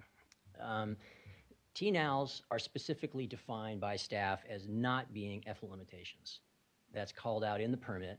Because they're not water quality-based effluent limitations, the wastewater allocations cannot be incorporated via those things, those TNALs, right? The Clean Water Act says water quality-based effluent limitations are the means by which wastewater allocations are incorporated into permits. So on its face, it's inconsistent with the requirements of the Clean Water Act. Why does that matter? You know, it sounds a little legalistic, but why does it matter? Well, because the TNALs reset the clock for compliance. There is a Tier 1, Tier 2 scheme set out in the permit. And right now we're in year 4, to my understanding, of the existing permit, and folks are just now starting to submit SWIPs that are supposed to include, required to include, BMPs sufficient to achieve compliance with water quality standards. So we're only getting down to real progress, or at least arguably progress, under the existing permit this year. The TNALs are going to reset that, and we're going to have another 4-year cycle for people to comply with their TNAL their TMDL-based action levels, right? So they exceed their action levels based on the monitoring, their site inspection, and so on. They get into Tier 1, then they get into Tier 2, then they modify their stuff. So we're looking at actual on-the-ground compliance with the wastewater allocations after the expiration of this permit. It's a 5-year permit. This is 2018, as I understand. We're going to get the permit issued later in 2018. 4 years after that is after the expiration of the current 5-year life of the permit. So that's the problem with using these action levels, is we're not going to get there anytime soon. And taking us back to that original calendar, right? We had a 2012 permit. We had a permit that lasted 12 years before it was finally reissued in 2014.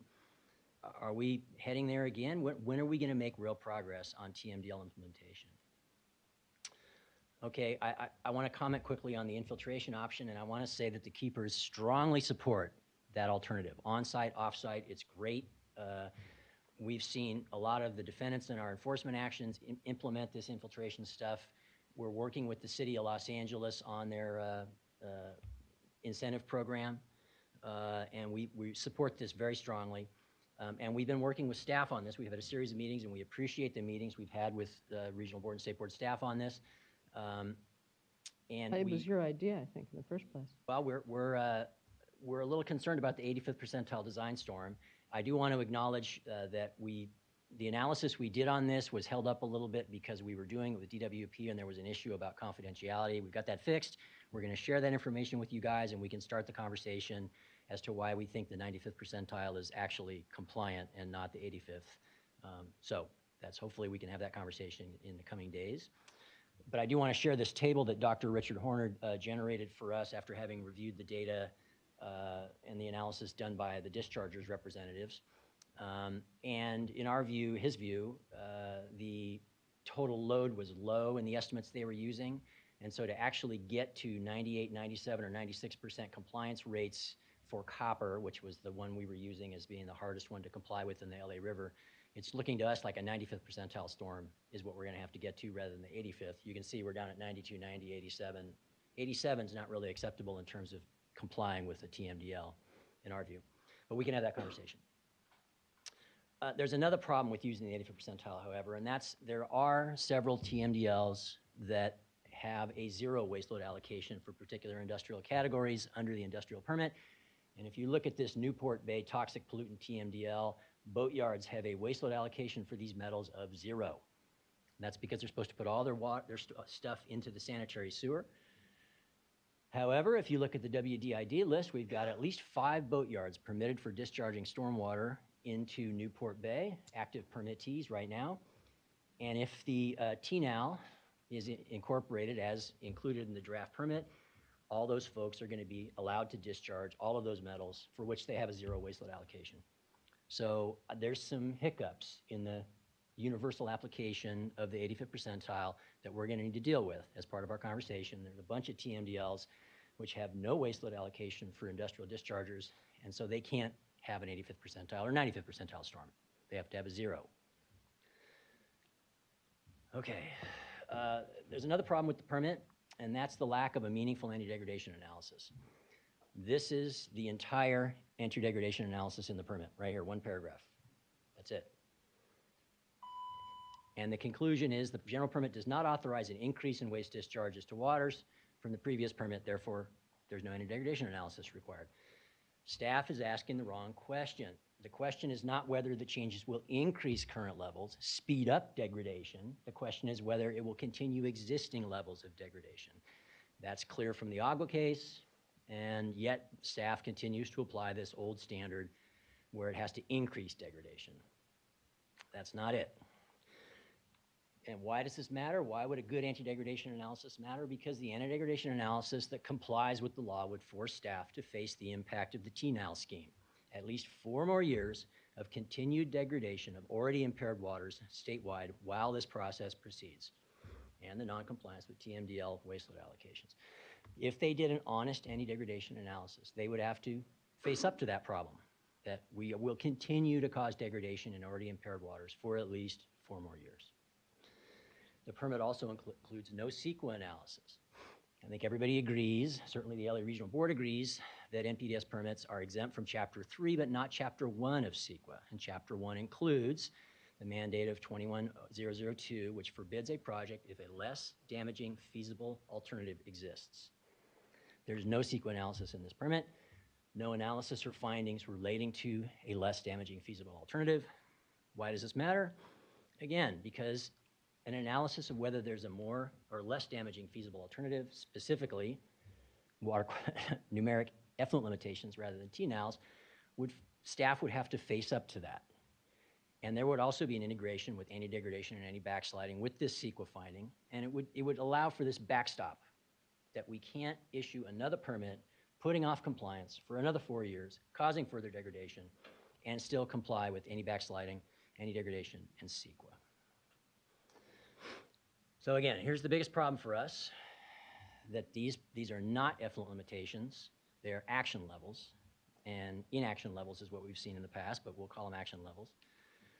Our conclusions, TNALs and infiltration design storm are not consistent with the TMDL waste load allocations. If they're not, they're illegal, and they're currently not. Giving dischargers 4 more years on top of the 4 they already got in 2014 to protect impaired waters is bad policy and illegal. And to the extent truly incorporating waste load allocations into the general permit is too complicated an endeavor, and we've heard this from staff. I mean, you saw that chart with those TMDLs. That's not easy. We've been arguing since '06 that sector-specific permits is a way to get your hands around that. Pick off some of the worst polluters, issue a sector-specific permit for it, and then you can manage the TMDL in a more efficient manner. The Orange County Board has done that for scrapyards, and the permit seems to be working. We've seen real improvements in BMPs and water quality. Back then, we suggested to Betsy Jennings that if you took 5 a year for the 5-year life, we'd pick off the worst 25 industrial categories and have permits for each of those specific, parameter specific. Betsy said no, the board said no, but we again put that out there, that is a solution that we would get strongly behind, and we think it's a good way to use staff resources rather than this monster thing that we're trying to deal with now. Okay, so our recommendations, our asks, and that we hope to talk to staff about going forward is waste load allocations need to be effluent limitations, not action levels. We support the BMP alternative approach, but we need the bigger design storm, and we can talk to you all about that. We want to make sure the time schedules that are in there are consistent with the TMDLs and not this arbitrary Tier 1, Tier 2 schedule that the existing industrial permit sets out. right? That needs to be consistent with the TMDL schedules. We want a real anti-degradation analysis, and we want a real CEQA review. Those are the things we're looking for in the next draft. And yeah, we look forward to working with staff. Thank you.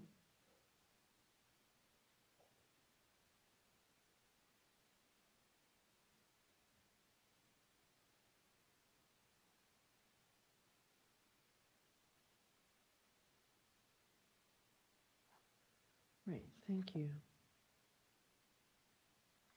I have a lot of discussions on a lot of things, but that's good. These are good. Ed Othmer from the Industrial Environment Association down in San Diego.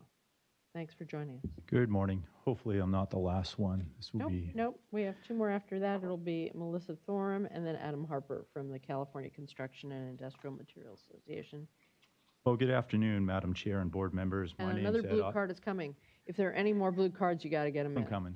I hate when they dribble in at the end because people are getting ready to eat their lunch or make their phone call to their loved one or whatever they need. So I don't need much certainty, but that's the only certainty I really, really need.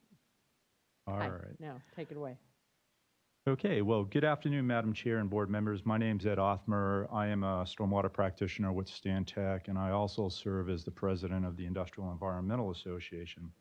IEA is an organization that promotes environmental responsibility through effective communication and interaction with our members, governments, regulators, business, and the community at large. Our members strive to achieve a balanced relationship between environmental protection, public health, and economically sustainable growth. We do appreciate the opportunity to provide comments on the proposed amendments to this industrial general permit. But before I begin with our comments, I'd certainly like to commend Laurel and Shuka for their outstanding work in collaborating with IEA through the numerous workshops, as well as attending our annual conference. You guys did a wonderful job explaining to our members what this permit, what these amendments are all about, and also seeking some input. So we appreciate that greatly. Now, the incorporation of TMDLs into the permit and its subsequent enforcement, without question, is probably the most daunting compliance challenge faced by industry since the adoption of the first permit back in 1991. These new requirements will undoubtedly accelerate citizen lawsuits far and above the 75% increase we saw just in 2017 alone. So there's a lot of lawsuits that are ratcheting up. What's the number? There were about 209 thereabout lawsuits last year versus about 120 the year before. That said, the greatest ways to achieve environmental protection is to provide compliance flexibility. And that's exactly what IEA appreciates that the state board staff have done with this permit, including the compliance options that have been proposed. Compliance options, although in and of themselves are extremely challenging, and I think we heard many comments about that earlier today, they are welcome alternatives to the strict compliance with numeric limits. Accordingly, we strongly support the inclusion of compliance options in this amendment. We also appreciate the several clarifying statements in the permit, and I'll call attention just to a couple. Responsible discharges not exceeding a TNL are in compliance with receiving water limitations for water body pollutant combinations addressed by the TMDL. Or another one could be a discharger is in compliance with either a discharger in compliance with either of the compliance options and applicable requirements of the permit is deemed compliant with discharge prohibitions, effluent limitations, as well as receiving water limitations. That said, there are still a few details and proposed amendments that we feel should be modified or added, and we look forward to working with State Board staff to provide some input and suggested language. And here's a handful of them that we'll talk about. Groundwater protection. There's a significant amount of language in this permit about protecting groundwater. However, as it's currently drafted, we view that the state board is trying to protect all groundwaters, regardless of whether or not they have beneficial uses or not, so they're all being protected in the same manner, shape, and form. And we feel as though that there should be a differentiation between those groundwaters that have beneficial uses that should be protected and those that don't have beneficial uses. I mean, right now or ever in the future? Excuse me? I mean, we do tend to protect groundwater for any potential use down the road, not just what's being used today. Yeah, but there are also policy statements that the State Board has adopted, such as number 88-63, the source of drinking water policy, that does give some criteria in which that might be considered to differentiate between the two types of groundwaters. So we'll look to suggest some options that the State Board staff might consider. One of the things that came to light during the public workshops was there's still a lot of confusion as to which TMDLs apply to a particular discharger in the watershed. And there's all kinds of scenarios that could be suggested. One example would be you have an industrial facility that discharges to an unimpaired water body, but then that unimpaired water body then flows into an impaired water body. And then the question is, well, is that upstream discharger still subject to the TMDL because the upstream water body is not impaired? Is it, are they subject to it? So we're looking for a little bit more clarification and guidance in the permit going forward so that it's crystal clear to industry as to what applies to them and what does not. Grandfathering. So we heard a little bit about the cost of this permit. Practical experience has shown right now for once one is in level 2 situation and having to institute advanced best management practices, it is costing industry on the order of hundreds of thousands of dollars to millions of dollars per facility to comply with those requirements. And so the issue we see is, can I have 1 or 2 more minutes? Just wrap up your thought. Sure. The cost that industry is going to invest, we'd like to make sure that the cost carries forward into the future, meaning that in the next generation permit, if they are complying with, for example, the compliance options through that investment, they would be grandfathered in for not having to do anything additional so long as they've met the requirements of this particular permit. And then last but not least, and buying probably the hands for the future forevermore, I don't think we can do that. But we'll see what you propose. Sure. I mean, the counter side is that we're nowhere near where we should have been by now, as the previous speakers talked about. So there's the balance we have. Yeah, fair enough. The last comment I'd like to bring up is probably the most important one, is requesting sufficient time in between the amendment adoption date and the effective date. So it does take time to plan, design, permit, construct, and as well as commission the BMPs to make sure that they're effective in addressing the TMDLs. From our practical experience, this is, in many cases, a year plus in time that is necessary to go through that process. And last but not least, we appreciate the time that the extension that has been granted for providing some public comment. We're looking forward to working with staff and providing really constructive comments that are going to move this language into some practical, flexible language that industry can actually comply with. So I commend the State Board staff for their excellent work that they've done. Thank you. Okay. Thank you. A question occurred to me, and you don't have to answer it comprehensively, but what do you think about sector-specific permits? What are some of your experience with that or thoughts about it? Well, I think Orange County has already faced that, right? And so I think there's a potential there, but I think you have to let the science drive the decision. And so from my understanding, that was the intent of all of the monitoring that was being conducted under this generation permit, so that information could be provided, which may advance potential sector permits. So I think the judge is out right now, but let's let the data drive that decision. Thank you. Thank you. Ms. Thorne, followed by Mr. Harper, followed by Kristen Raffel from LA County Sanitation District. Good afternoon, board members, although we are missing one now. I came to you back in 2014, and we had concerns about the new permit when it was adopted in 2014, that it was going to enhance citizen suits, and we've found that to be the case. We hoped it wouldn't be, but we are getting... Talk as if a citizen suit is in and of itself a bad thing. Well... When it is a suit for someone to try and enforce the law. I just want to say as a category, I realize they're expensive. I realize there's a category of them that feel frivolous and that people in the environmental sector who bring these suits hate just as much, but to lump them all in one group, No, I they are a understand. key part of our process. So I'm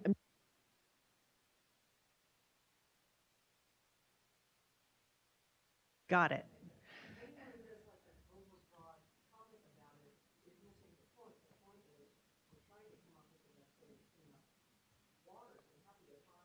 Right, but what we were trying to do was put the path into the permit so we wouldn't need citizen enforcement as much. So the way that the last permit was set up with the numeric action levels and the tiers, and you keep moving up if you're not getting where you need to go, it was, in my mind, that was prospective injunctive relief inside the permit. So if you had these exceedances, it was within the permit. So that's not the way that the permit's being interpreted, and the permit's being interpreted that the numeric action levels mean what they don't mean. So people are bringing citizen suits because we're having seeing exceedances of numeric action levels and claiming those are violations, and people are having to settle because it's so expensive. I mean, it can be $500,000 to $1 million to litigate these cases. There's no way these little mom and pop companies can do that.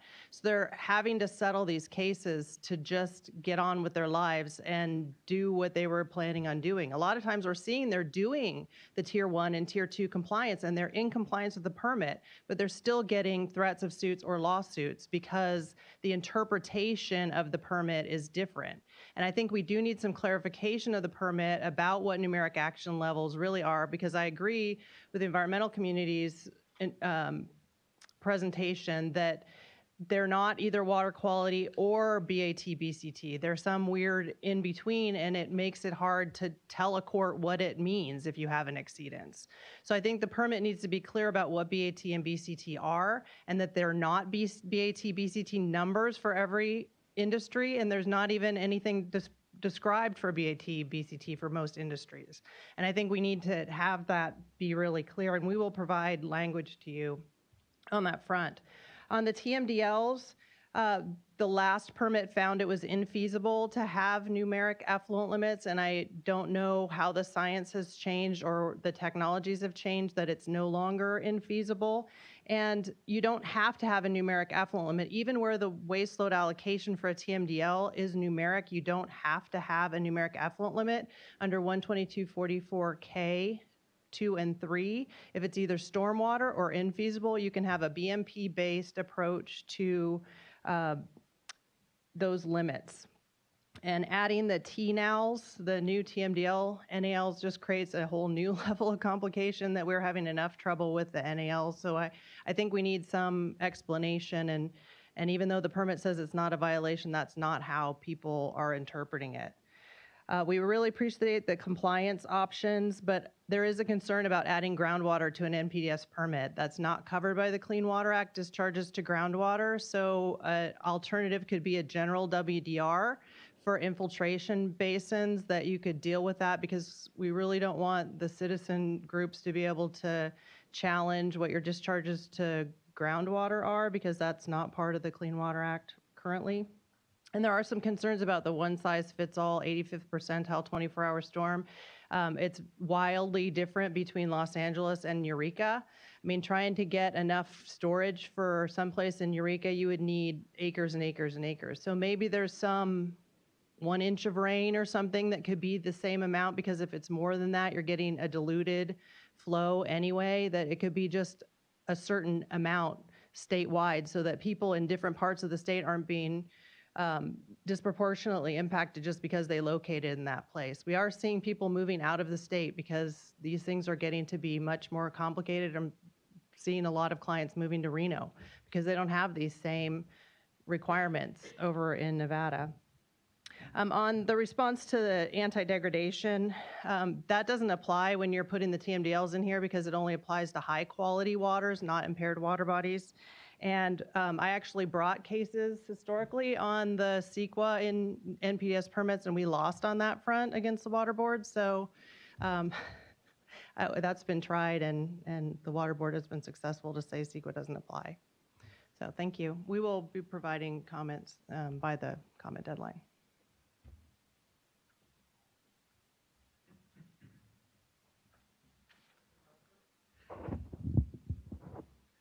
Mr. Harper, followed by Ms. Rafael. You'll have to tell me how to pronounce it. Chair, members of the board, Adam Harper with the California Construction and Industrial Materials Association.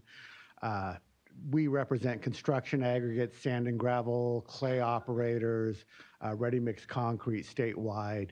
I want to thank you for the opportunity to comment today, as well as the extension of time for written comments, which will absolutely be necessary.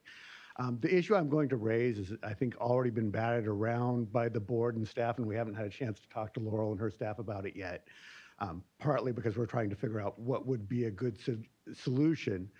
And it is the retention, detention, groundwater that has been discussed extensively from the perspective of facilities that are not discharging to a TMDL, which, as you look at the permit, where the TMDLs are going to be discharged to is largely the southern areas of the state.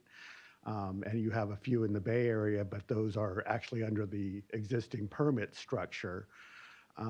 So it's, do you need that compliance option?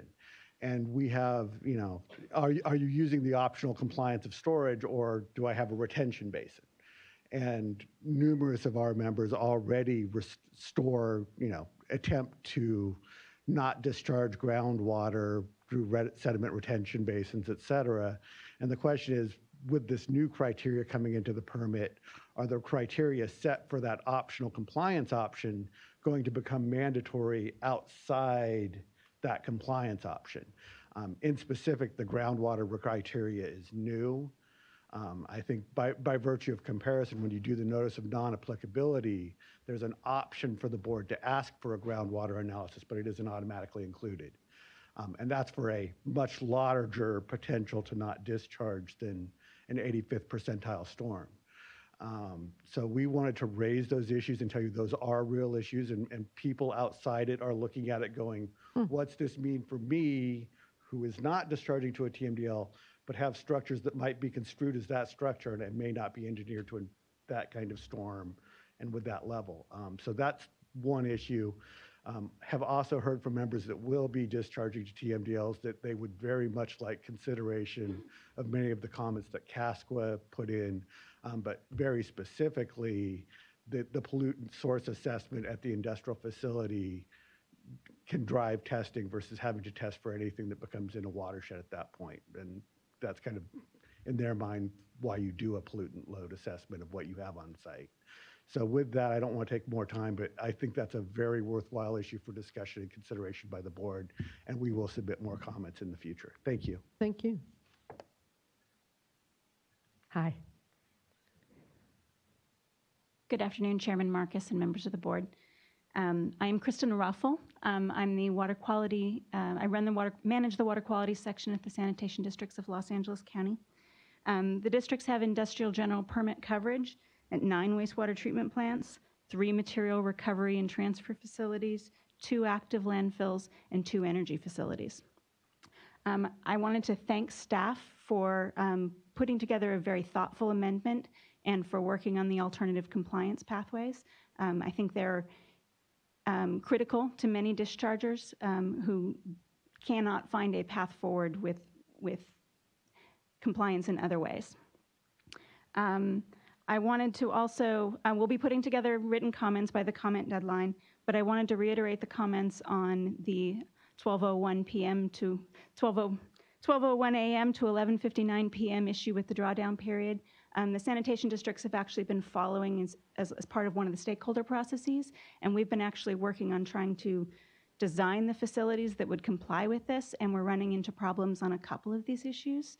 And actually, we have built this pathway into our level 2 compliance action report, and we're actually we're putting out construction contracts for about $6 million here shortly to deal with just collecting the 85th percentile storm at 2 of our facilities. So this is it's not cheap, and I wanted to let you know that it's not an inaction. There are lots of people doing lots of hard work to get there. The 2 other things I wanted to mention today was support for the Matt Lentz from GSI and on the CASQA panel had recommended that a modeling effort, that a way to comply with a modeling effort be considered. that would be a very important thing to consider. For example, as the amendment is written, although you only have to collect the 85th percentile 24-hour storm volume, if you have to pump to that system, right now there isn't a way to design that pump. And so that those pumps might have to be able of collecting the 1,000-year storm of intensity. And so we would want to make sure that there were ways to consider some of those design considerations. And then the last thing I wanted to mention was regarding the on-site compliance option. We think that's a great option for infiltration or for sending to a sanitary sewer. We think it's absolutely within the spirit of the alternative compliance pathway that dischargers might also be able to consider where the sanitary sewer cannot accept these flows, that if they could do some treatment and put it into a reclaimed water system, that's within the spirit of the amendment, and we'll go ahead and put in written comments on that. So thank you for your time.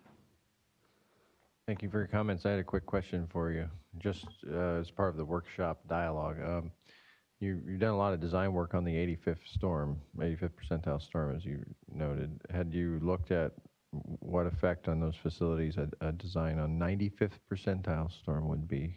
Is it a real deal breaker, or is it sort of site by site and dependent on factors like soils?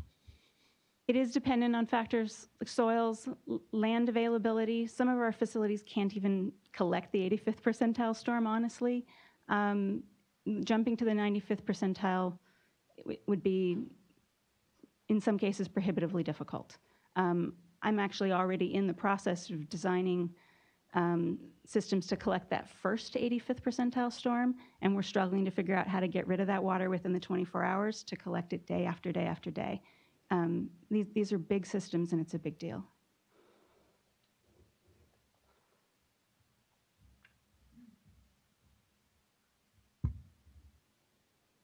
Other questions?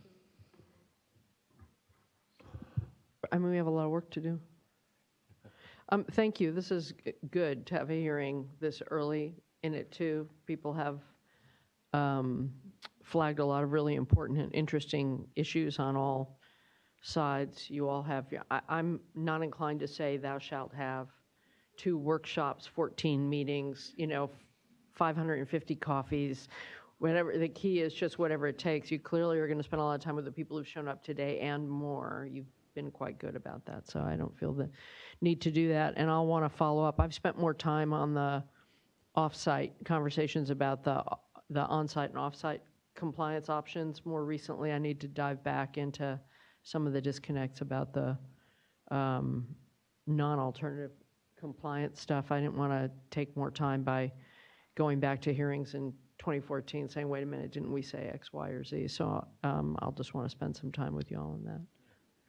I thought there was a It's high good. This was quality very helpful. input from all sides on this. And there are certain issues that are of interest to me policy-wise, the issue of run-on, if you're managing land, I can see both sides of this. Since you have a paved surface that collects atmospheric deposition, you're a conduit for that to waterways, even if you aren't responsible through a pollutant source assessment from your industry. I just put that out there as food for thought, is that how you have designed your facility to deal with drainage is part of your responsibility to protect clean water. So I don't just say, oh yeah, that makes sense. You shouldn't have to deal with pollutants that aren't generated in your process. I don't think it's that simple. So I just want to, that's one example of something we need to work our way through, because it's a fair comment. And I acknowledge that, but we are looking at how we design drainage in our cities of the future, and really looking at water resources as part of those decisions. So that's, one example. You're really saying you can't go half holistic about the whole thing? Can't go half holistic. Can't go half holistic. That's a good one. You win the award for the new phrase of the day. And then I just want to encourage this dialogue. I feel like it's very productive. If we've made commitments to really look at the regulatory structure and effluent limits, and I sense from your presentation, we are taking that seriously, where effluent limitations are anticipated in TMDLs or within our discussions and our commitments. I really want us to take a hard look at that, and we take that very seriously. That certain stormwater dischargers, effluent limits make sense. I'll just say that, and I'm not going to get specific about it, but they have a way of compelling good action. So they're not off the table.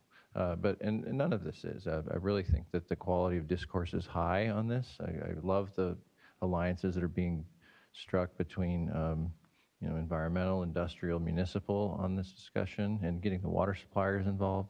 This is an exciting time in the evolution of how water resources can affect land use decisions, and we're all at the table to really make common sense. Pragmatic was used a lot. I really support those discussions. So thanks for all the preparation and great input at this workshop, and I look forward to this continuing. Great work to staff. Great. Thank you. On to the next, until we meet again. Thank you. All right, item number 7. I'm assuming this will be somewhat light, and then I'm going to suggest we take like a 15-minute break to grab food and then reconvene for the priorities discussion. I know we'll hopefully have at least one person join us, maybe more. I might need more than 15. You might need, do you want 25? Sure. Okay.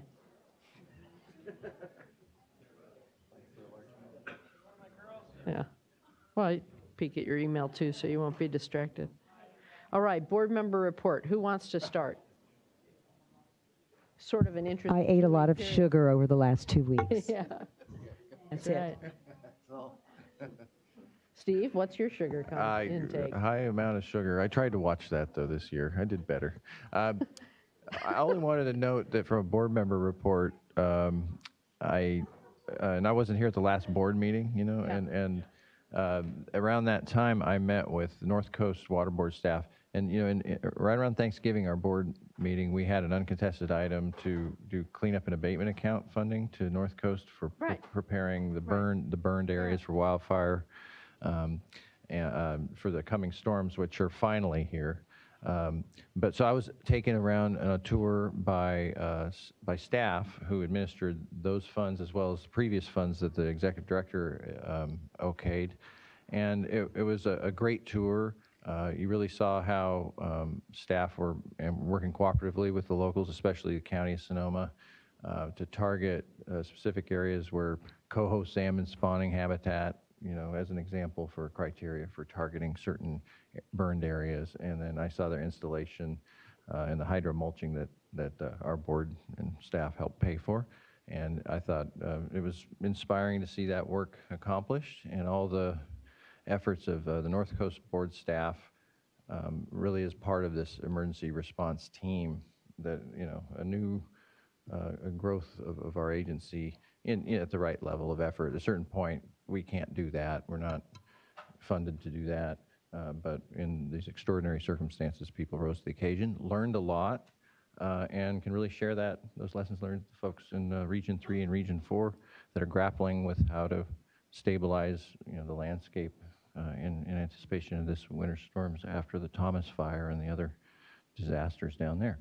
So I want to acknowledge Director Eileen Sobek and her leadership working with the EOs and our ORPP to respond to the discussion at WQCC about having really a standard procedures, toolbox for regional water boards to help work with locals to really, respond to protect water quality, but also respond to protect health and go through the emergency response procedures that are established and are effective, and really look at things like debris flow, trees coming down canyons at houses, crazy forces of nature that we're grappling with.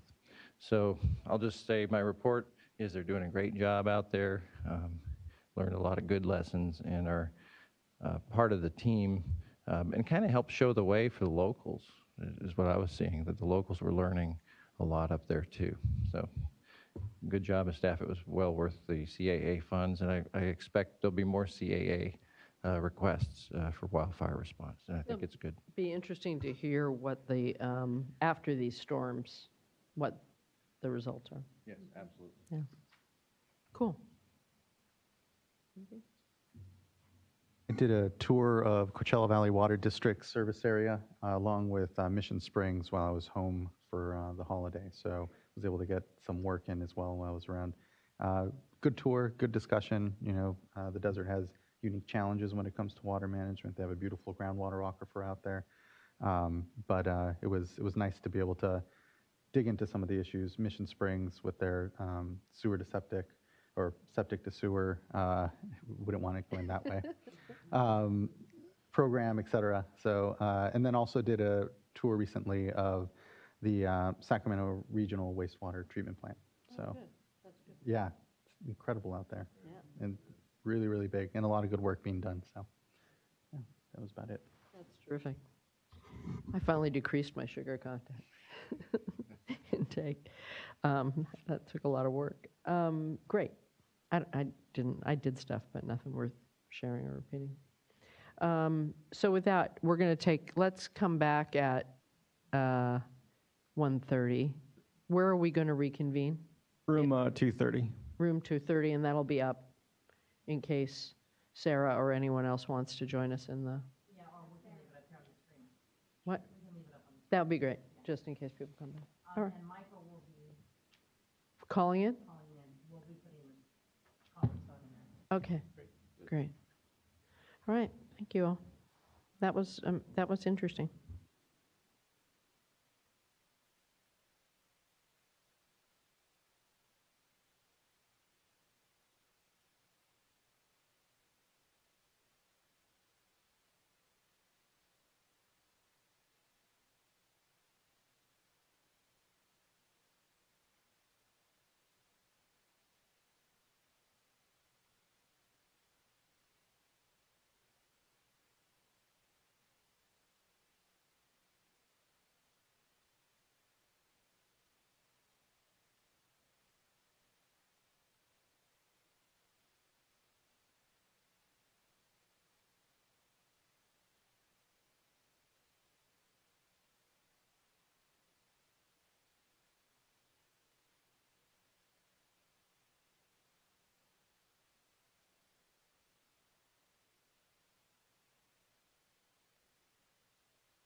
Thank you.